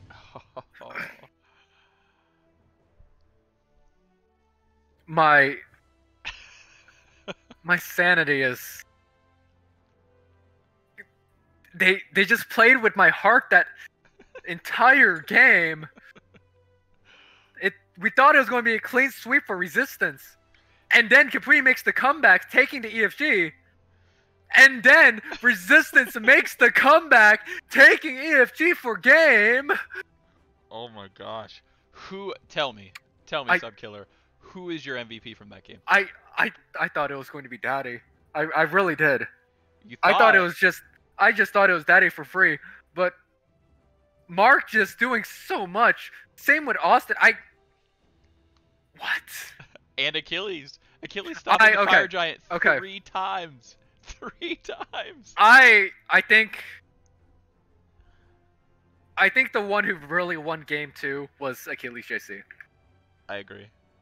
Achilles JC zoned so hard. Don't even care about his 12k player damage. You can do 0 player damage, but with how hard he was zoning and deterring. Insane. Absolutely insane. What was that game? Oh man. Who's your MVP for game 2?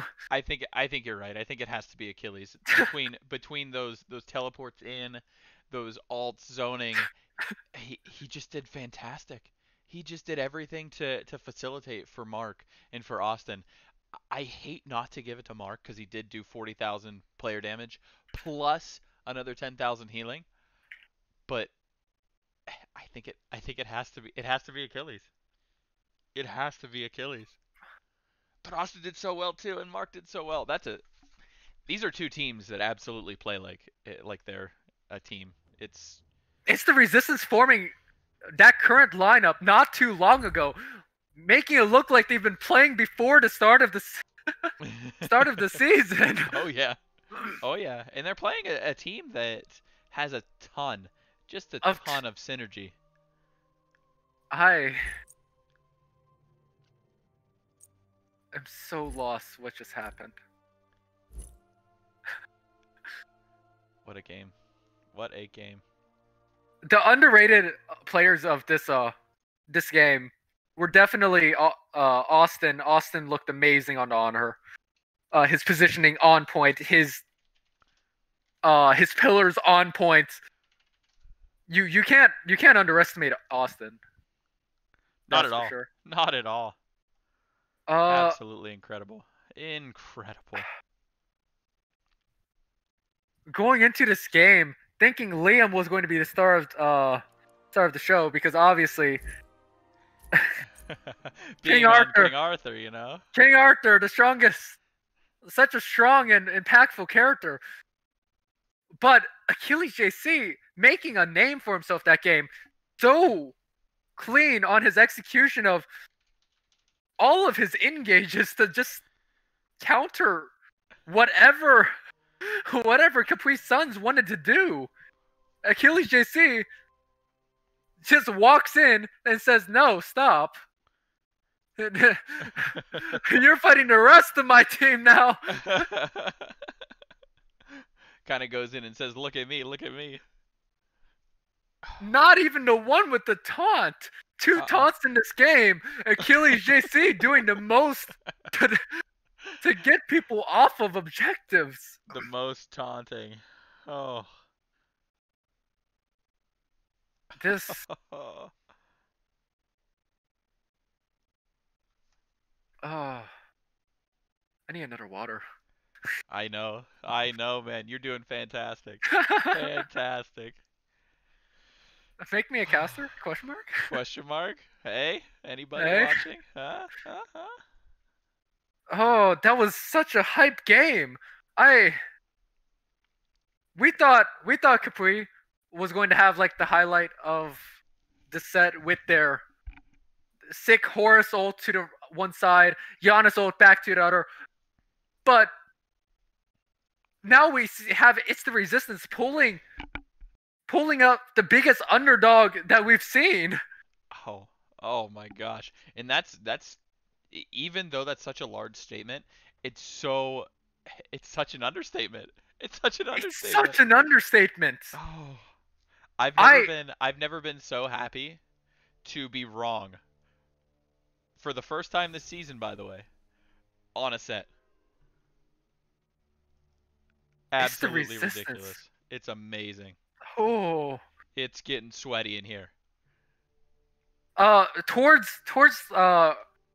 early fights in the late game, Achilles JC was getting caught out of position. Same with Mr. Daddy.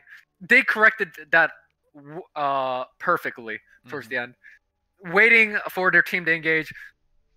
Though Achilles JC going in alone, waiting for the Athena, the mitigation is crazy.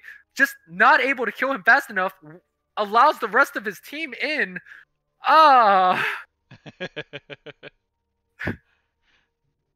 So much time wasted, so much value gained. Winions not enough. Oh, it's ridiculous. It's ridiculous. I love it. This is Smite. This is Smite at its finest. Oh. No Apollo split pushing.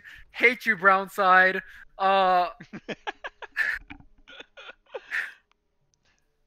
This is 5-on-5 at its best. This is 5-on-5. Like the most split pushing we got was Yuri killing wave in mid, and hoping Winions ends the game. Honestly, Exactly. at this rate, I feel like Yuri should have just committed to trying to take that Phoenix. They could not win those team fights with Achilles JC jumping in, forcing those team fights. That's why he's got to be my game 2 MVP. He has to be. Oh. But looking at the grand scheme of things, right? Right. So it's the Resistance playing this well against a Khepwi Suns team with championship pedigree. Where do you put them with the new squad? Where do you put them in the league? Are they top 5? Are they in the top half? I couldn't tell you. They played game 2 so well, but their game 1 was still a little bit iffy. I feel like they have a little bit of lack of synergy still, since they are still a relatively new team. But game 2 just made all of that seem null and void. I think they have to be number 5, right? Yeah, I'm gonna go. Hurt whenever you're ready. All right, I'm gonna take a drink. Yeah. Take a drink.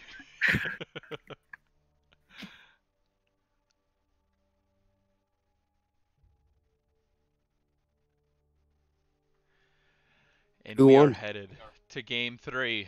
It is 1-1. Game 3. That was the best game of the season. Without a doubt, hands down, no questions asked. That's the game of the season.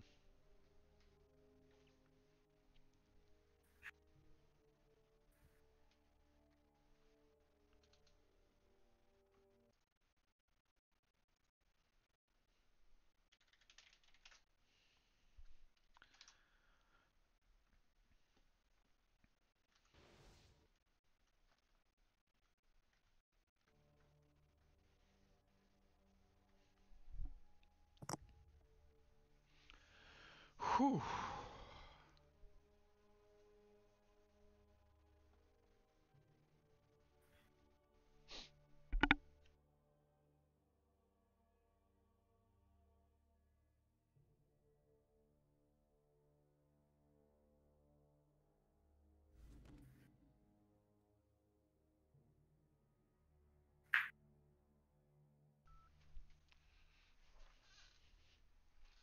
Let me talk about Chair 1 casting for a moment.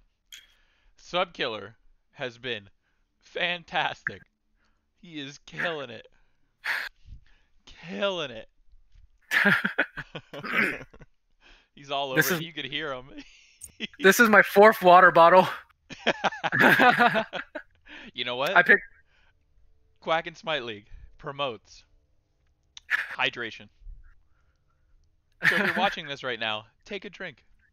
I grabbed 2 more water bottles. I am so dehydrated after getting so hyped. Sweaty, man. Sweaty. First ban is the Janus ban. The Giannis ban, understandable. Take it away from Khepwi Suns. They were insane on the Giannis game 1. Guan getting banned, pretty mandatory. He's an insane solo laner. Achilles still being banned. I can't understand the reasoning for it. Is it because Achilles on the Achilles? They don't want that?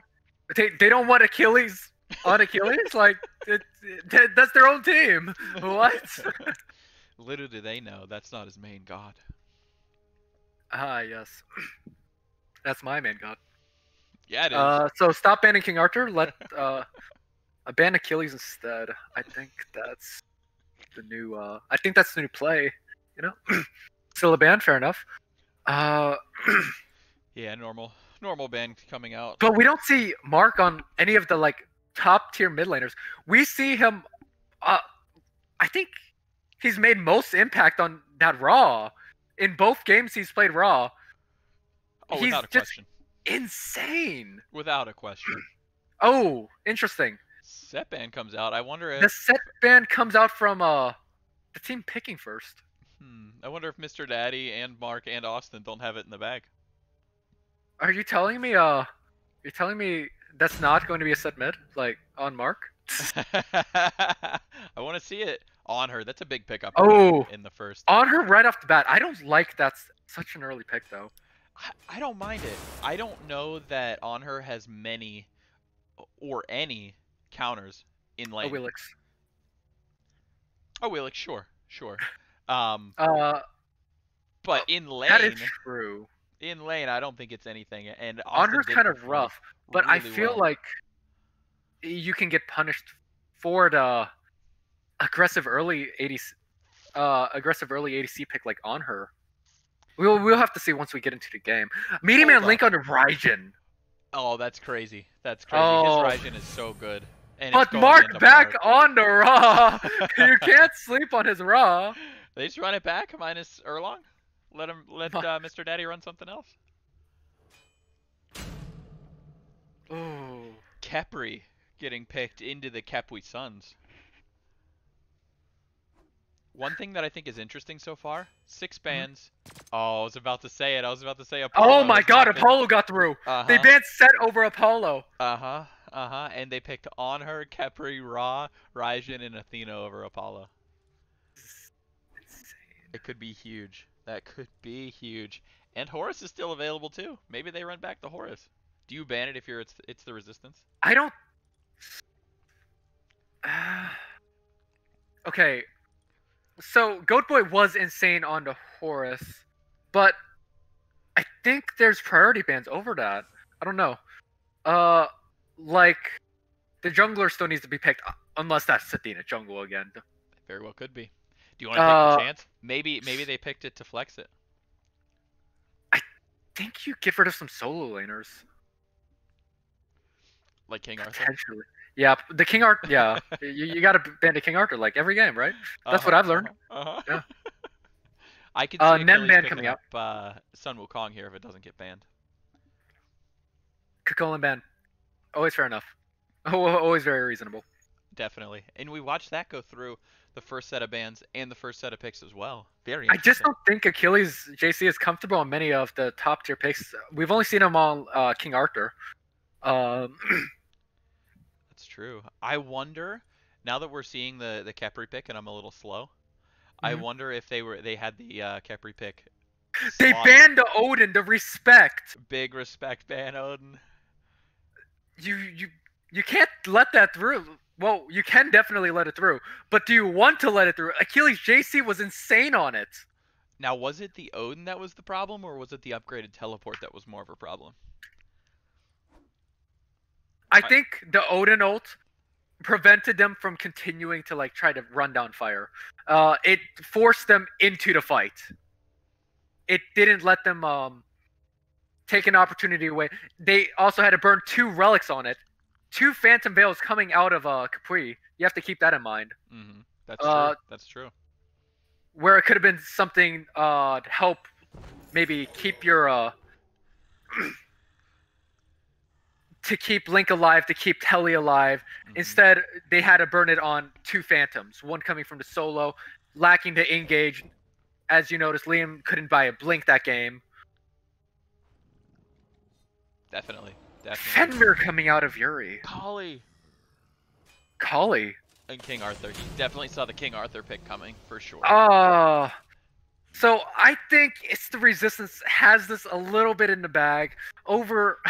Because of the King Arthur pick. Oh my gosh, so... I don't know, it's really rough to pick... Oh, wait, Cabra's huge here. Cabra's huge into the Raw. I'm interested to see which of these picks Goat Boy's playing. Is it the Athena? Goat Boy's on the Athena, 100%. Interesting. He could have run any 3 of those. You could run Cabrakan, Athena, and Fenrir. I fundamentally disagree with Cabra in the support lane. but it's Goat Boy, right? He's running the solo too, and he's just trying to run down the lane and then rotate out quickly after a couple of kills. So you're telling me Cabra's gonna walk up to the wave and 3 into the on her? Oh, you don't have to. I mean, you have Apollo. Apollo could just clear the wave, and then Cabra could zone. Oh yeah, you're right. He might actually just level 1 and just try to run at run at Austin. It's not gonna Yeah, happen. right. It's possible. It's not happening this It's possible. That'd be funny. Certainly something to watch. Game 3 coming up. It's the Resistance. Khepwi Suns 1-1. Now we've seen Meteor Man Link's Raijin previously, and it's just absolutely insane. It is, but you can't dedicate so many bands to him. He can just play anything. He can just keep playing, yeah. Anything. You have to switch up the names. You right? Yep. Hey, let's hope I don't mess up the HUD. What even happened last time? I don't know. I must have pressed a button.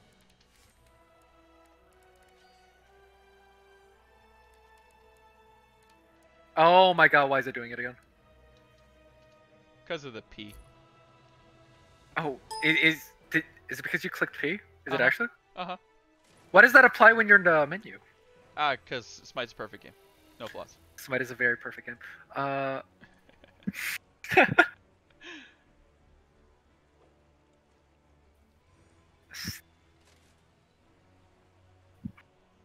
Relatively normal starts coming out from both sides. Wait! The first time we seen Goat Boy in something not benevolence, we see him on War Flag continuing to say, I'm not a support player, but I'm going to say I'm supporting. Very interesting War Flag. I have not seen the War Flag yet on Athena, but it could be really good. Definitely supporting with that blink War Flag. Go team, let's run at him. And honestly, we could even see Meteor Man Link pick up the Sentinel's Embrace later. Oh, the relic lineup on It's the Resistance was almost perfect. Is it? Is it? What were you looking for different? Another beads on the King Arthur. Oh. No, here, I genuinely believe King Arthur should have picked the beads here. That is a Fenrir in the jungle, and you are going to get farmed on cooldown. You don't have a CCMU ult. You currently have a teleport, so the moment you get back into that lane after you get killed by the Fenrir, you're gonna get killed by the Fenrir part 2. Part 2. The first death's going to be to a Cobra ult. The second death's going to be to a Fenrir ult. I'm calling it right now. The early call. Okay, it might be the other way around. Maybe the Fenrir comes and then the Cobra.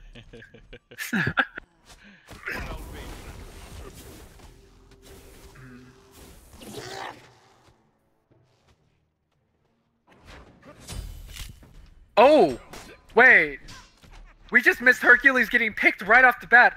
We already see Goat Boy doing what Goat Boy does, being sub-killer but in support.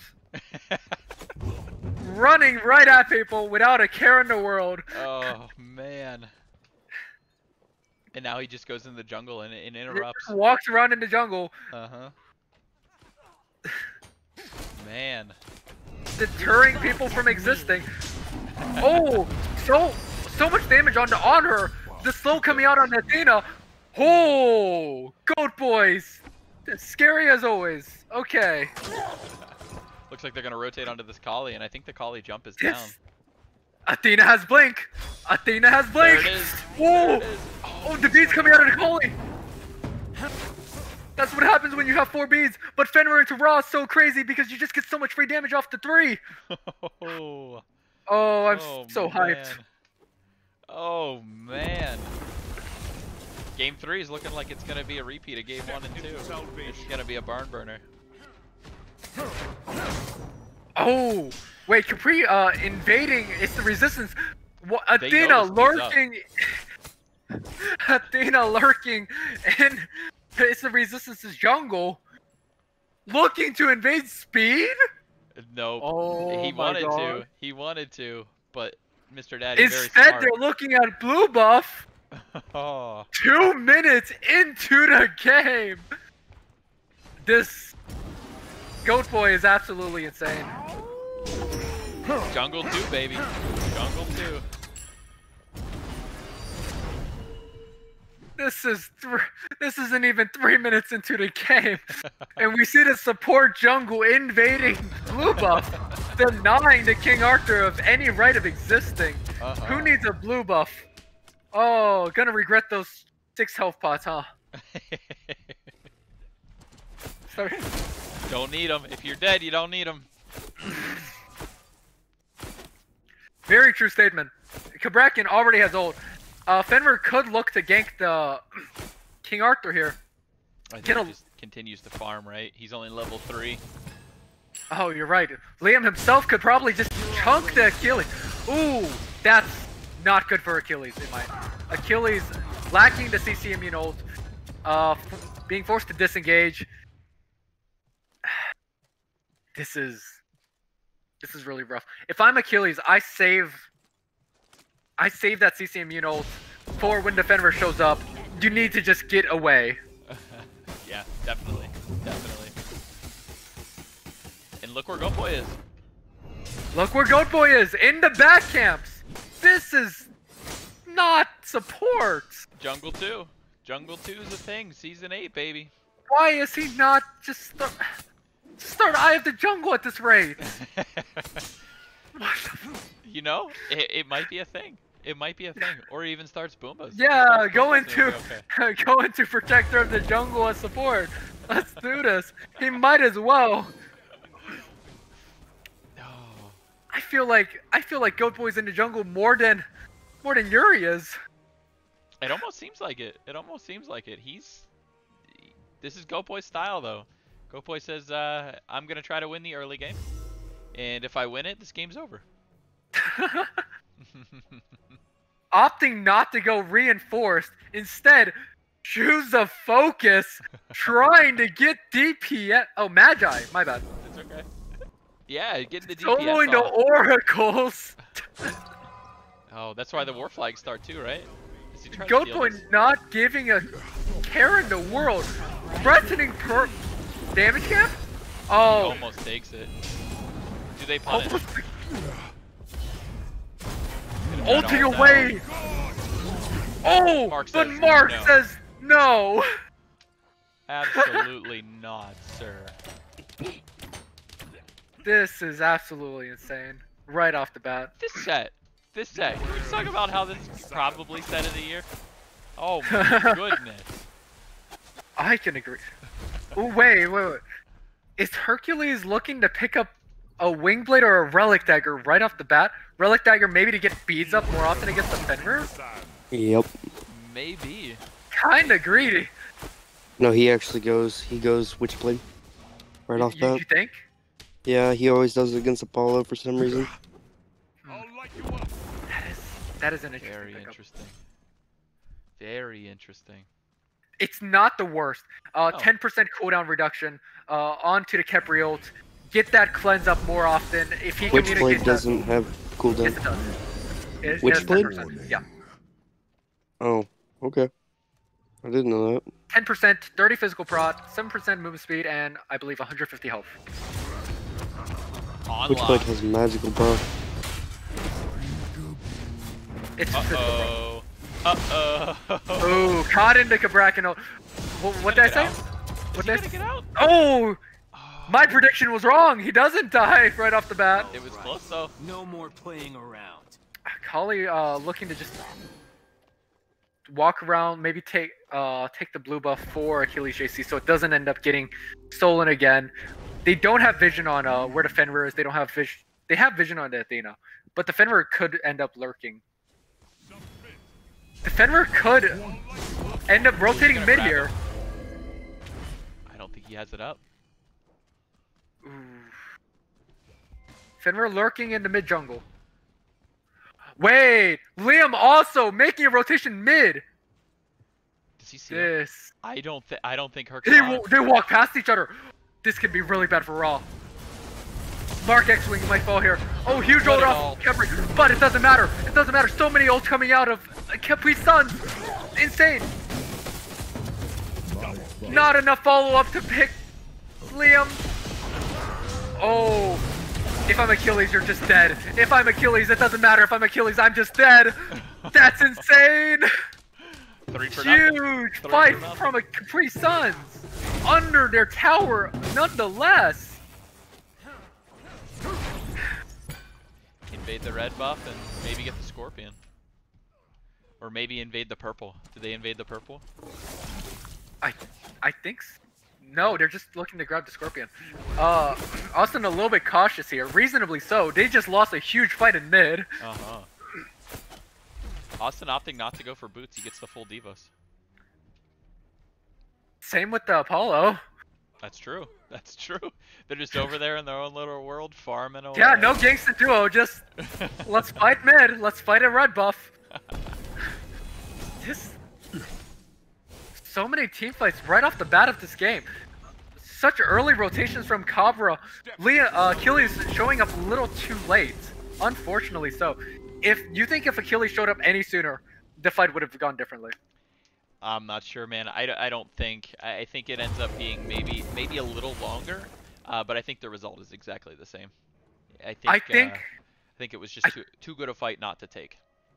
I think if Achilles shows up, my prediction, either Mark or Herc survives.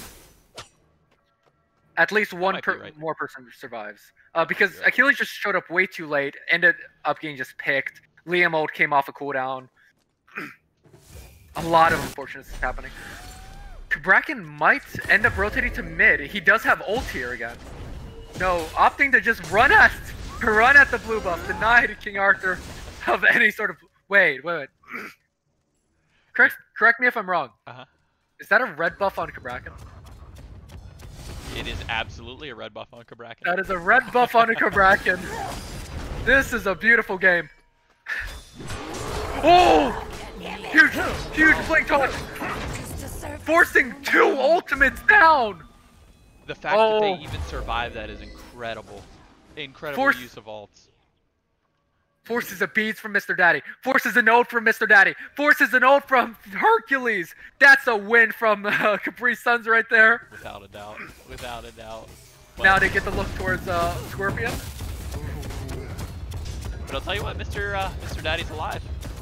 Mr. Daddy's alive, but I don't think it matters. He doesn't have an ult for the next engagement. That's true. That's true. It's just, for Kali especially, it's just so rough to pick these fights without an ult, especially since we're not in that late game phase. You can't just one-tap people. You can't shred them down instantly. Mr. Daddy looking to back Austin up in dual lane, but can't really do that without the team. I think we have to see a rotation from Mark. Meeting Man Link already on his way. It won't they matter. might just end up starting gold. They pick up the Gold Fury almost 100%. I don't think there's anything that its resistance can do about it either. I disagree. Raw ult is up. That's true. That's true. They do have vision in mid. And Bracken is on the solo side of the map, so they don't have that pressure to just run down to Raw. With how Mark is playing, he's playing so safe. Very true. I just think his positioning is just on point all game, all last game. He's just so hard to kill. Yeah, honestly, both of the backline carries their position was perfect last game. Perfect. Right, and now they have the Khepri to like alleviate that pressure from the Fenrir, from the Bracken.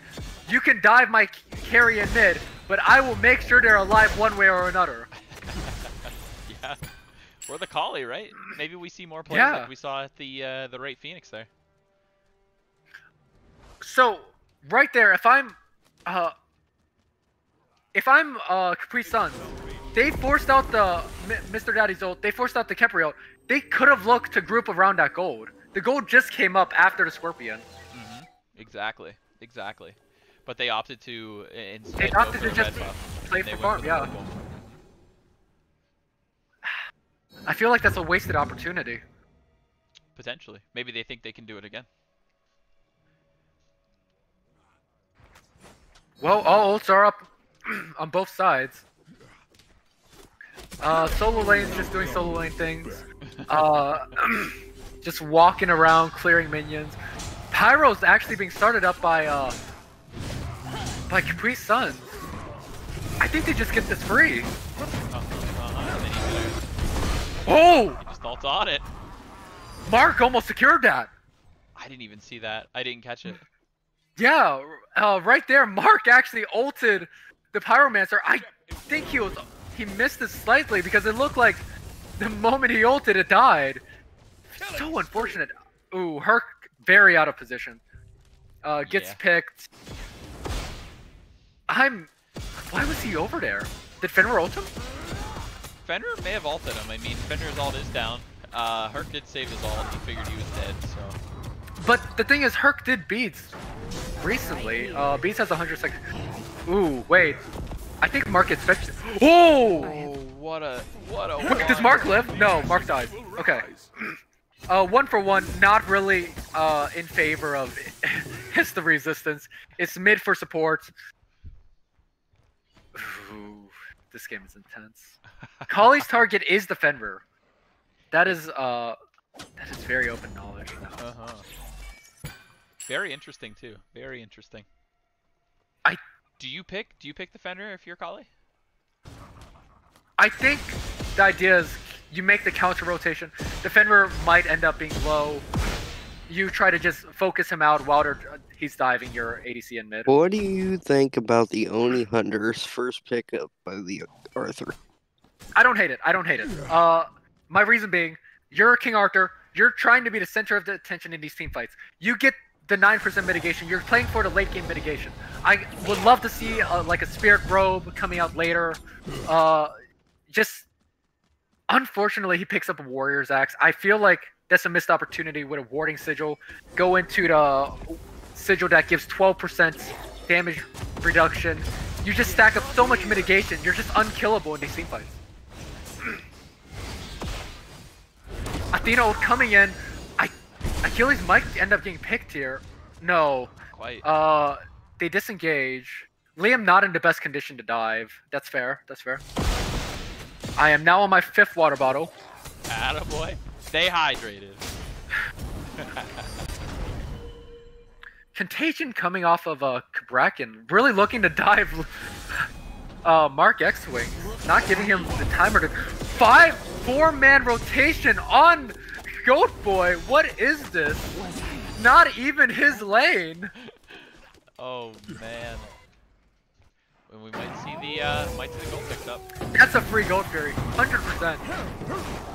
Could see the For Honor support, well worth the trade. 100%. Why did they 4-man commit onto the... Okay. Wow, a lot of almost secures off of It's the Resistance, but never able to win that 50-50. Yeah, it was definitely a good try though. Good try at Austin to try to get that that Gold Fury. He's gonna have it back up before there's another fight. Just unlucky. Mark fails to secure the Pyro at first with his ult. Austin fails to secure Gold Fury. This is just unlucky game. Oh my god, why is Telly so big? Wait, Telly's almost 16 minutes in. Thank you for remarking about that. I guess ADCs were just split farming, and I think the reason is they were just getting so many objectives that Telly just gets so huge off the passive farm generated off that, you know? Telly is huge. And honestly, Austin would be there too, but they invaded his buff 2-3 times. That's true. So it's just ADC things, man. Just ADC things. It's just ADC things. Looking over on solo side, 3-man looking down Achilles. Achilles JC staying far back in that tower. Mr. Daddy not winning any of it, out of mana. T1 tower, first tower of the game falls. On solo side, once again, repeat of game 1. Except this time, it's 3 people. Definitely. Definitely. Maybe eyeing down the T2, no one there to stop him, really. Just a ton of minions too. A ton of minions to help him out. No, they drop T2 here. Maybe look towards Pyro. Pyro coming up less than 30 seconds.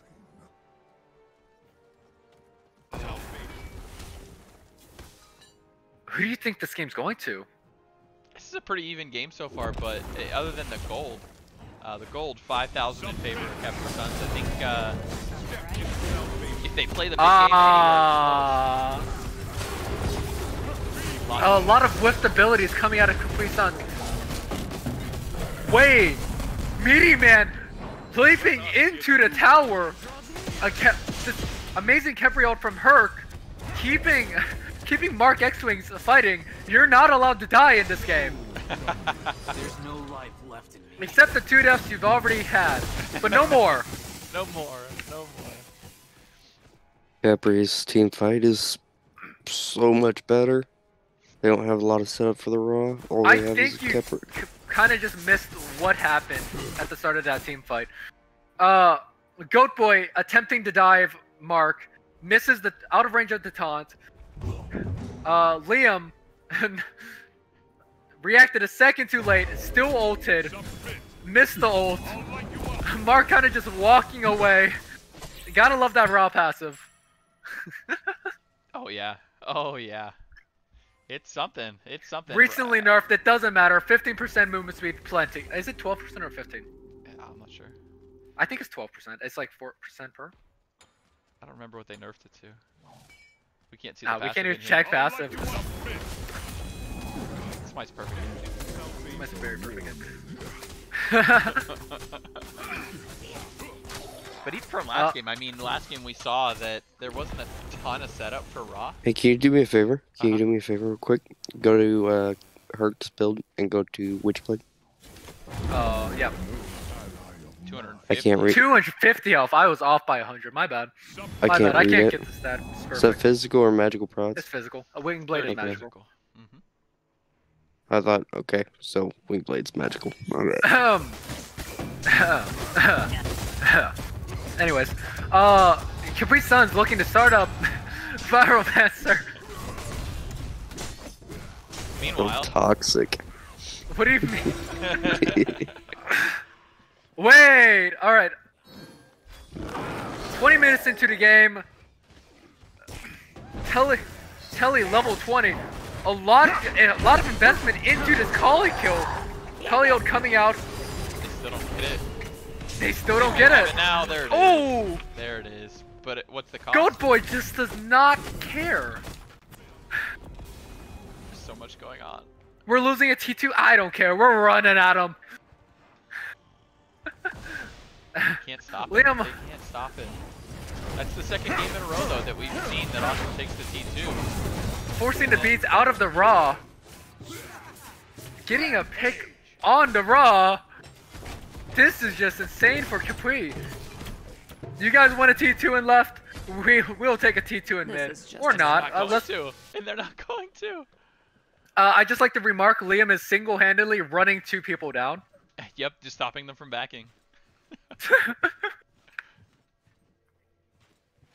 Is he gonna stop Austin? Yep. Oh my god. The level 19 honor, just not having any of this. Get me away from this man. Oh wait, that's Fire Giant. That's the Fire Giant call. That's the purpose of them stopping, or Liam stopping them back. I don't think they get it. Wait, okay, I couldn't see the health. It looked like half for me. Yeah. With everybody else at half. Yeah, if the fire was still at half, they don't shred it nearly as fast, but they shredded that way quicker than I saw. Look at me. How do you feel about the Book of Dove Start coming out of Meaty Man Link once again? He loves that start. That item is so good right now. I think it's undervalued a lot by a lot of mid laners. A lot of mid laners opting to go with the conduit gem or even any gem start really. But it just takes a while to get online. That's exactly. That's the only thing about it. But if you're not fighting for the first 8 minutes, you're just farming. You're good.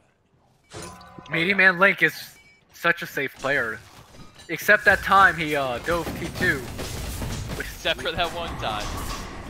But other than that, he has a pretty clean track record of being in the back. Finally gets the secure! And it's the important one too, it's Oni. I think the important was fire.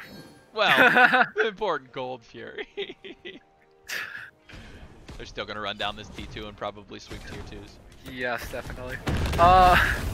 It took 3 tries for Mr. Resistance, but they finally win to 50-50. Oh, wait, a dive coming in on mid. Apollo incoming. They just say, you take away our Giannis, we'll just all dive individually. One at a time. One at a time. Fenrir split pushing. I'll be there later, guys. Don't worry about it. And they have the Onis taken care of in all the lanes except for Solo. Forcing a beads out once again. Forcing Khepwi out once again.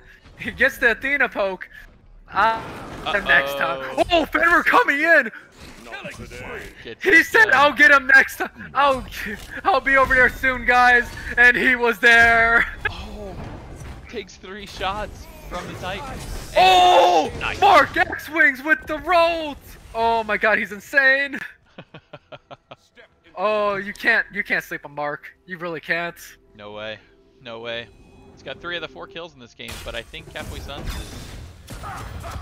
Oh, the blink tremors. Ever seen that? Oh yeah. Oh yeah. Liam does dirty things. Did they just take the game? I don't think they could game. They're so healthy. They were so Well, healthy. what do you mean healthy? The 1 health Athena? The half health No, Cabra? Apollo and Raijin. I guess, but that's because Apollo has Embrace online. Wait, Apollo has Embrace online. Oh, yeah. Wait, is this 21 minutes? 24. Oh, okay. Really blurry. They did not take care of the Oni minions and left though. I thought Yuri took care of those when he was over there, but they are pushing. Nah, he was just pushing lane. He's pushing the lane and waiting for Austin to get in the Titan room so he can get the kill. Next Fire Giant coming up in 2 minutes. Goat Fury up in 3. We probably see them start. Both teams start grouping around the next Pyro. The Fire Giant is still up, however. It is. The Fire Giant buff still is up. And only one who doesn't have it, Yuri doesn't have it once again. Constantly just left out from his team. It's so cruel. It's working out though. It's working out. It is working out. He will keep running at you regardless. Wait, Hydra's Lament for the auto attack cancels on Defender. That's actually kind of sick. Kind of strange with how much he's invested into a Bruiser build. Yeah, you only see that one item. Oh, King Arthur getting caught out. Where's the Phantom when you need it? It's true. I don't even think he had an opportunity. It beats Phantom only way. But his team just wasn't with him to begin with. He was too far out. Yep, and if they spot the Khepri in mid here, they could either collapse on him, which looks like that's what they'll do. I think they have! Oh! Khepri just getting shredded. I don't... Oh, he's just running. Oh, he's so fast. One man zoning out 3. Are they gonna catch him? Why are they investing so much into the Herc? Oh. This game does not look very well for if you're an instant Resistance fan. It just looks so solid game 2. But I don't know what to say about game 3. Liam Game 3 has been almost 100% Khepwi Suns. They just have methodically taken everything. You have to remember what happened game 2. Khepwi almost clutched it off of just a single fight on fire. They won EFG. Doesn't seem to be a repeat. Wait. Yeah, okay. Khepwi secures it. Goat Boy getting a pick on Austin. JC falling. This is disaster. It is. I think that with that Fire Giant, that'll likely be the game. 3 people low HP, 2 fire waves pushing into Titan. Khepwi Suns looking to just take the right Phoenix. Ooh. Incredibly rough. I don't think there's much History Resistance can do this game. Mark pushing Middle him Phoenix out, has respawned. Yuri just opting to take the mid Phoenix. I have Fire Giant buff this time. You can't stop me. Okay, maybe you can stop me. Stop sending people at me. But it's at the cost of right Phoenix. And Khepwi Stunts could just group up and take this mid Phoenix. And then take the left when it respawns. Or just pressure the... Or just take game. Or pressure the Titan- Titan, exactly. Left Phoenix has respawned. Only Fire Waves are just pushing in. Oh, Frenzy coming out, looking to just shred the Titan. Like it. Achilles doing his best to just try to get people off. Not much he can do. Gets picked in the process. Mark, amazing ult, not enough. It was a decent defense though from It's the Resistance. It's just not enough. You're down 3 Phoenixes. Yeah, it was never gonna be Titan. enough, but Uh, what a set. What an amazing set. Oof. Who is your MVP for game 3 and of the set? Game 3? Oh, I think it probably has to be Meaty Manlink. He is just unstoppable on that Raijin, pumping out the numbers. Who you got?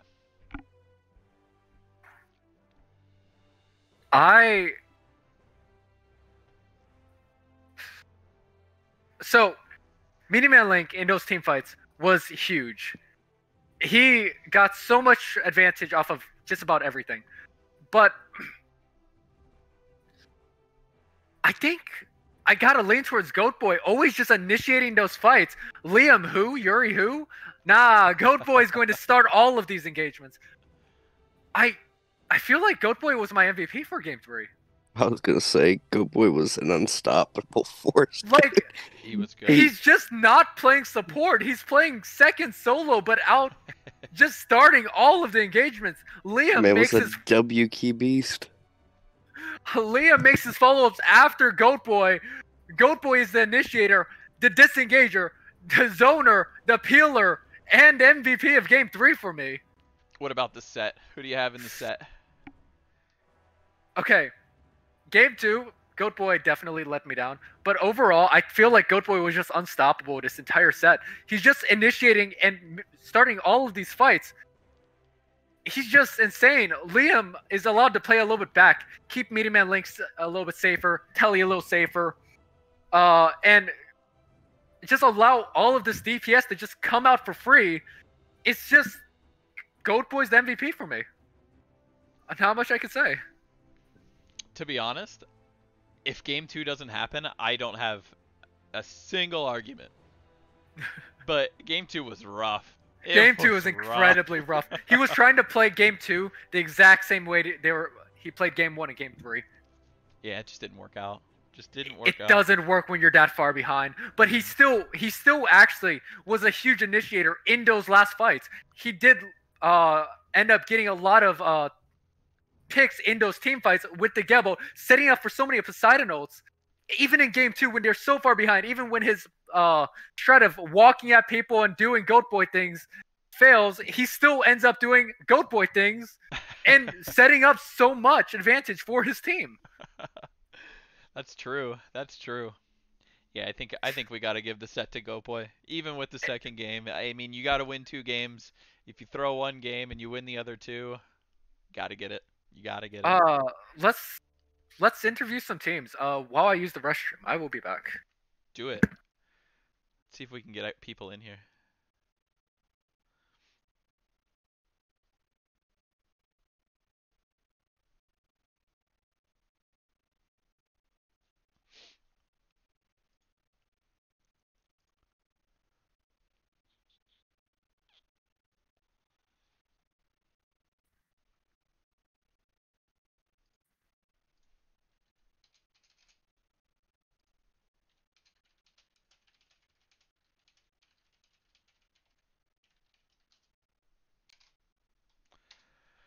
Let's see what's going on.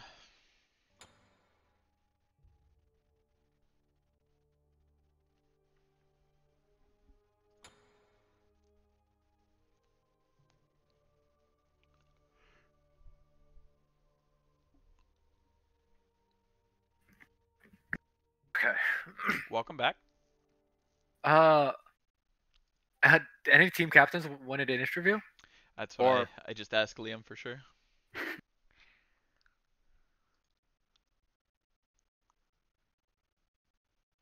Start with the winning team, and then we'll go to the losing team. Yep. He said Gopoy wants to come through. Goat Boy wants to come through? That'd be Uh-huh. amazing. It would be. Oh, we need to have next season. We have to have Goat Boy and Subkiller on the same team. Just WK. W key everybody. Is that correct? Hey, Gopoy. Howdy. You are Man, correct. You looked amazing in all three of those games. Even game 2, when you're so far behind, you were still playing the exact same way and setting up so much overall. Thank you. I appreciate that. What was the thought process in game 2 with the early Phantom Veil? Oh yeah. So obviously you guys can tell by my playstyle, I leave, dueling very, very early. I like to always be ahead of the jungler. Right. And I assumed with the solo matchup that was going on game 2 that for this Odin to get value, and I'm talking about value from like minute 0 to like 15, 18-ish, that he'd have to rotate mid to get good value out of that. And obviously Link was playing Poseidon that game, so I went Phantom Veil level 1 because I'm typically like behind. That's kind of my play style, is I'm like always like a level or 2 or 3 behind the enemy support, because I like to, especially I think I ran Benevolence that game as well. Yeah. So, getting the carries a higher level. So I went that Phantom Veil assuming that I wouldn't hit 12 for a while, and I still wanted to be able to, help peel that Odin ult for, our Poseidon. Mm-hmm. I see. That's smart. Now with the starters, it's gonna be a couple of build questions for me because I'm super curious. I love your style, bro. You don't like the Sentinels? All 3 games you didn't really run it. What are you What are you doing? That's a great question. No, of course. Even if it's in a bad way, I don't mind. I'll take it. So I went Benevolence the first 2 games, right? I think, and then War Flag the last. So I chose Benevolence because both those games I was playing like the backline PLs, like Adrian or Yuri, sorry, and Liam Naughty Bear were kind of these starter items that I'm buying were for the late game. So like in contrast to that Phantom Veil that I bought, right? I'm buying these starter items to make for level 20. So going these Benevolence, these games 1 and 2, and as you can see, I'm buying the reinforced boots and the gauntlet. I plan on being like taking a lot of damage, and all I'm doing is set up. Like if my damage comes out to be 300, that's fine. I'm just purely set up and peel. So I'm going into that compassion because I think compassion is actually really, really overlooked. I think it's such a strong item. It's giving you health and the passive XP and gold that you're getting just based off levels, like still keeps you relevant throughout the game, despite like how I play behind a lot.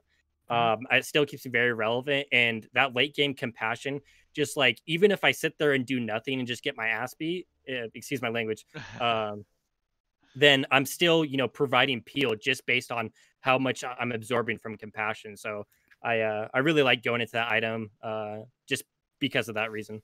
So in layman's terms, so you can leave your ADC in mid and still say you're supporting.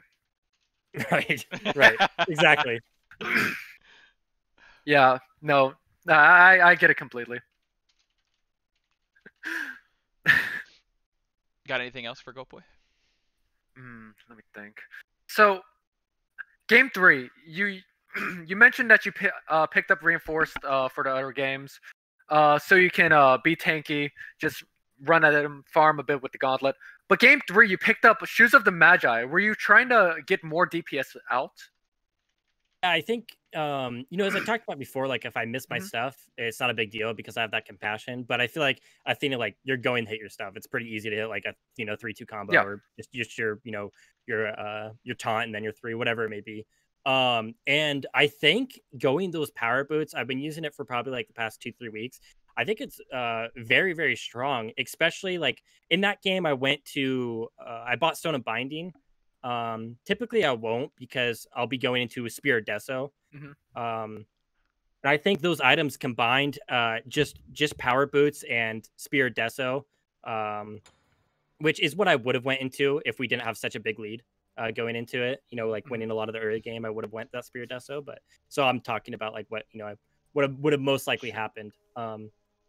But yeah, I like those two items. It gives you such good power that you're actually like able to burst down carries. Carries, you know, in this typical meta, besides, you know, let's say carries a little bit building Berserker Shield, are not building any tank. So just the flat power from Boots and Spirit Deso is actually insane on these supports this season and this patch, allowing you to get so much burst out and while being tanky from, you know, my base tank item being Gauntlet. And the specifically Spirit Deso too that I love running because that 8-second cooldown is absolutely insane, especially if we're talking characters like Cerberus, Shington, Ganesh. It puts your like such a huge team fight ultimate on an insanely low cooldown that like, you know, competes with Raw. So that's why I really like going that items. And I went that item to provide pressure in the jungle. And that's why I went War Flag as well to add that, you know, get that extra power, extra movement speed that, you know, I can move around the map in jungle and add pressure in places. You're so smart. I just WQ people. All right, enough about Go Boy. Let's talk about Khepwi Sons. Thank you for having me.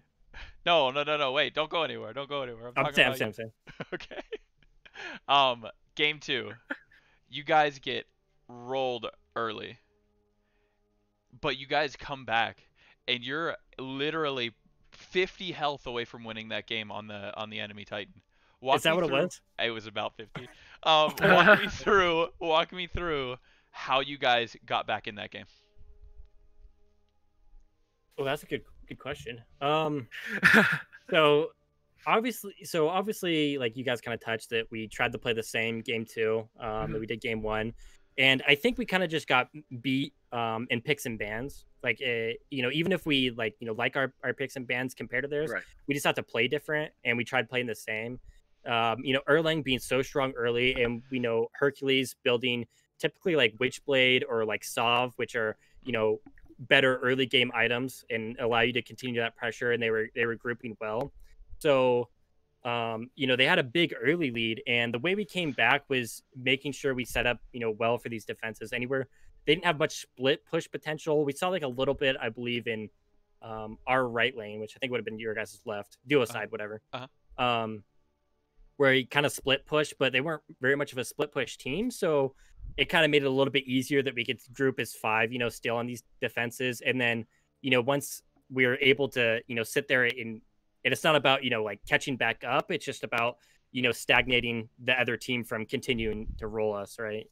Right. So once we just stagnate till we're all level 20, then that's when we can start competing and, you know, fighting on those fire giants, which, you know, obviously didn't go our way. And I think that was because of the Odin specifically. It really, the Odin was insane. Yeah, it was able to teleport behind. Yeah, and really shut down our mid laner. Yeah, despite having Phantom Veil or whatever, like they're just too tanky, and we're able to do too much. You know, playing on your heels is never how you really want to play, and that's how we were game 2. But we were able to, you know, get a Phoenix there and you know, waste a bunch of time on Fire Giant, but obviously, you know, they were winning team fights and continued to do that, and then they were able to win the game. So I think just a little bit of a change in you know, one of those Fire Giant fights, I think we were able to take the win there. No, 100%. You had It's the Resistance on the run for a lot of game 2, towards the end, of course. In the early game, it was looking incredibly awkward for you guys. But you really surprised us, winning a fight at fire, taking fire, getting all of that pressure you've lost in that early game, and then just making it look like none of that's ever happened. You're still like 12-22, but it doesn't matter. You've already taken all of their towers, threatening Phoenixes. Almost got all 3 Phoenixes, but you kind of overstayed a little bit on that one. Yeah. For Yeah. sure. I think a big part of this season, this specific patch, maybe a little bit season 7 as well, Mhm. is I think this game right now is so hard to play on your heels. Like if you're not initiating fights, and you're like moving backwards, maybe throwing an ability here and there, like you just can't come out with the victory. It's just like Right. the amount of CC that's in the game that in these top picks, whether it's ranked or competitive, there's just so much CC that if you're trying to run away, someone's going to get stopped, and that one pick just kind of decides the fight really early. So I think that's how we were able to win game 1 and 3. Is we weren't on our heels those games. Someone brought it up in chat. When did you guys come up with the Horus Giannis ults in game 1? That's my question. That was the last one. I love it. I love it. That was actually so awesome because me and Liam, we never met each other till like QSL season 1, and a game together, and we've always like Discord messages on like comps, random stuff, that has to do with Smite, just brainstorming stuff. And I know for a fact that we brought that up before in the past in season 7 about Horus ult across the map and Janising back, and then that game specifically, we didn't even think about it. Like he just picked Janus mid because he liked it. It's a really safe, strong pick. I picked Horus for the huge CC and setup that it adds for the team. And then as we're pushing that solo side Phoenix, it just like someone said it. I think Link's like, we have Horus ult. And then I was like, I'll Horus ult right. So I, walked around the corner, and then I Horus ult, and we're like, cool, we're getting right tower. And as we're getting right tower at like 15% HP, he's like, I have Janus ult, I'll just ult left. And then he ults left, and we just follow. And it happened so naturally, despite like us, brainstorming this before.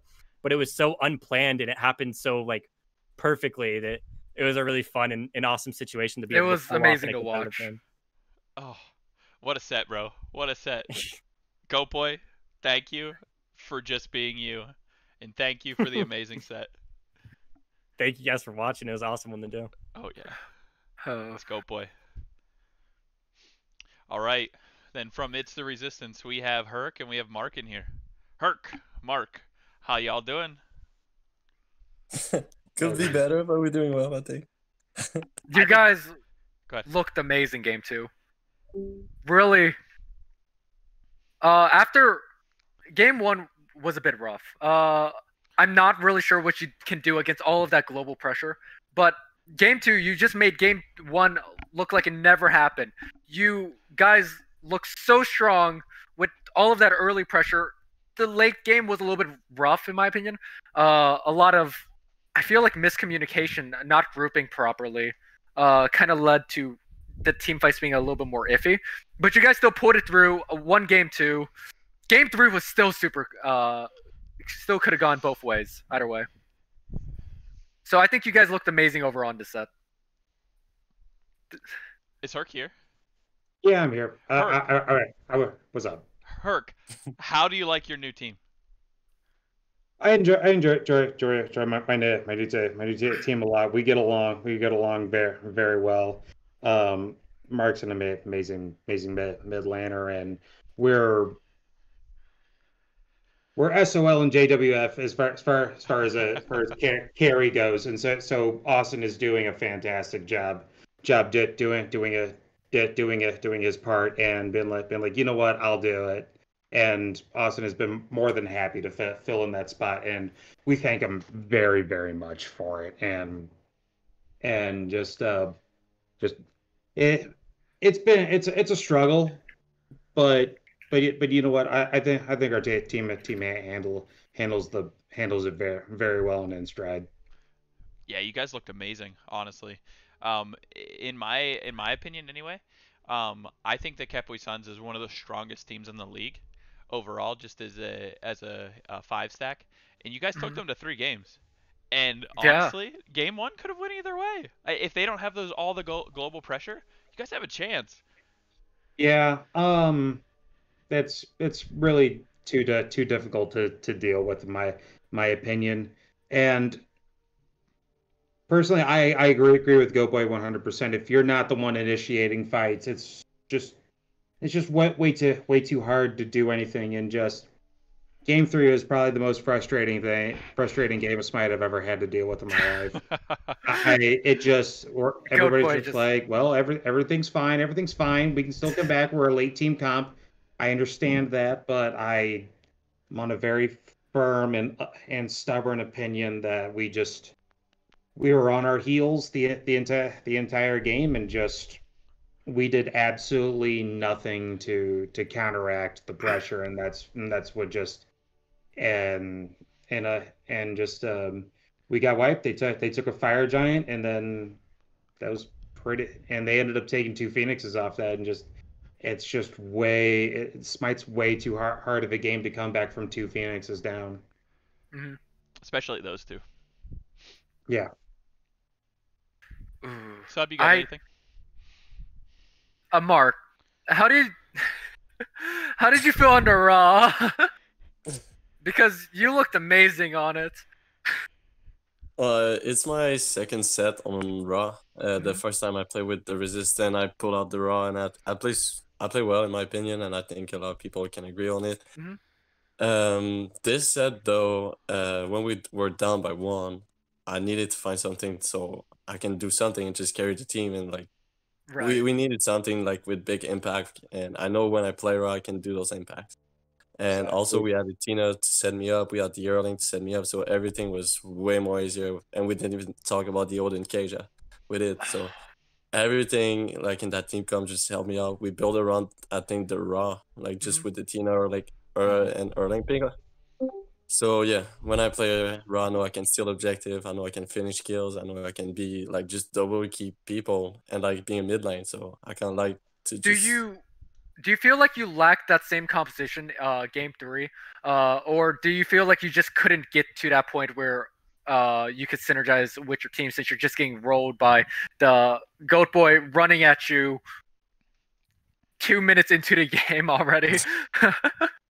Yeah, well, I think game 3 they just figured out, okay, we need to dive that Raw. If that Raw is alive, well, we're in trouble. So you just put out so much damage game 2. You can't blame them. Yeah, well, no, I have to agree on them, but yeah, they play super well, so I have to give them a good shout out for it. But yeah, the thing about game 3 team comp, I think difference was we were not engaging. Like we made the same mistake at game 1. We just were following them around the map. Well, we didn't put any pressure anywhere. We tried to do some stuff, but we just came back to, okay, we're just gonna follow them around the map. But they have the Tina, they have some global like Apollo, so it's hard to follow these guys, and you cannot just like play their game style. You have your own game style, and you need to like make people play your game style. You cannot just play the game style and expect to win. You need to put pressure. So we kind of fall down to the same trap that we did in game 1 and just let them steamroll us and without doing anything. And Hercules was right. We didn't put any pressure. We didn't respond with anything. Like we just let them steamroll without any response. So we paid the price for it.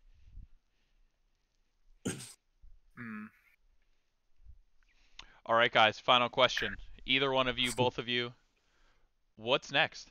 What happens next for It's the Resistance? How do you take that next step to win in your next set?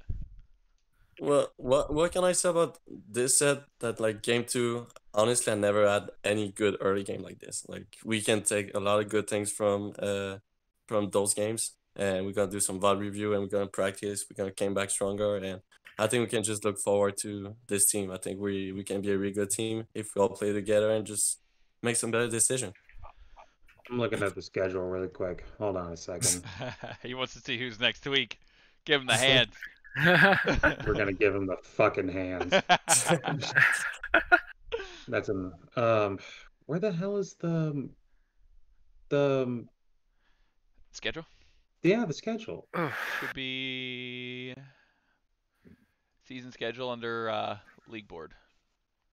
After all these water bottles, I'm exhausted. I had that freaking minimized for some stupid reason. Yeah, we play Booney Gang next week. Booney Gang? Yeah. Okay. I believe in you guys. Okay, there it is. Well, yeah, Mark. It's gonna with our schedules right now, we're a little mixed matched.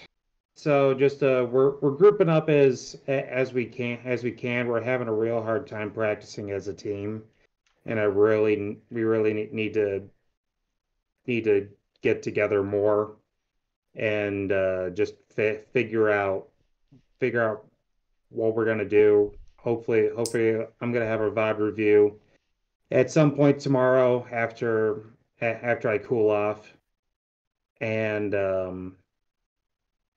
then not everybody will be able to make the VOD review tomorrow, so I'll review the VOD one more time with them probably Monday or something like that. We're gonna figure out what we did different in game two. In my opinion, I don't think we did that much wrong. Like, yeah, we got caught out a few times. Yeah, that's fine. It's not a game with Hercules MWP if I don't give up first blood. That's fair. Yeah. Signature, baby. Signature. Signature. Like it's not a game with Hercules if I don't give up fucking first blood every fucking game. Oh man. Um and um and just I'm gonna be getting some coaching hopefully to go over things and whatever because um and just we're just gonna try to repair as much as we can for next week. Figure out what we're doing different. That's just about it. Because the games that I feel that we played have been games of inches. That's true. Not yards. Mm-hmm. It's every small thing. It's all the small things that led to their gold lead. Yeah, they got a few early picks, or they got 2 early kills. I mean, every team can come back from that. That's not a big deal. But then they get another kill here. They take this objective, and then they take this objective, and then they take this farm, and then this farm, and we're just kind of sitting over here going, "Where's my farm at?" And just it's all the small things that lead to the game just getting a little bit out of control, even if you don't recognize it being out of control yet. Oh, for sure. Because one thing that Khepri Suns did really well is like we got a really good gank onto solo, but then we're like, oh Jesus, we have 3 or 4 people over here. Yeah. Oh, that's our ward. Oh, we see him on gold. I guess I'm gonna take my fat meaty claws and try to crawl myself over to the Gold Fury. Oh, it's gone already. And just yeah, that about sums up game 1 and game 3. It was the game of inches, and just eventually you're gonna inch yourself into that gold deficit where that you hit that 5K mark and it's about as good as gone. Oh yeah. Yeah, I think you said it. I think it's a game of inches, but you know what? I'm excited to see it's the Resistance moving forward. I think you guys have made great strides, and I thank you so much for the show. I think this is definitely so far. I think it's set of the year. Oh, thanks, man. It means a lot to me. Appreciate it. Absolutely. Mark, Herc, thank you so much. Thank you, Thanks, guys. All right. Sub, you got anything? Any final thoughts? Any final words? What was that set? It was amazing. Oh, it was incredible. I loved it. I loved every second of it. I'm so happy that I got to cast it. I'm still speechless.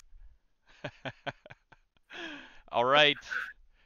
I'm going to go ahead and sign off for the QSL for Sub Killer. I hope everybody has a fantastic night. We'll see you later.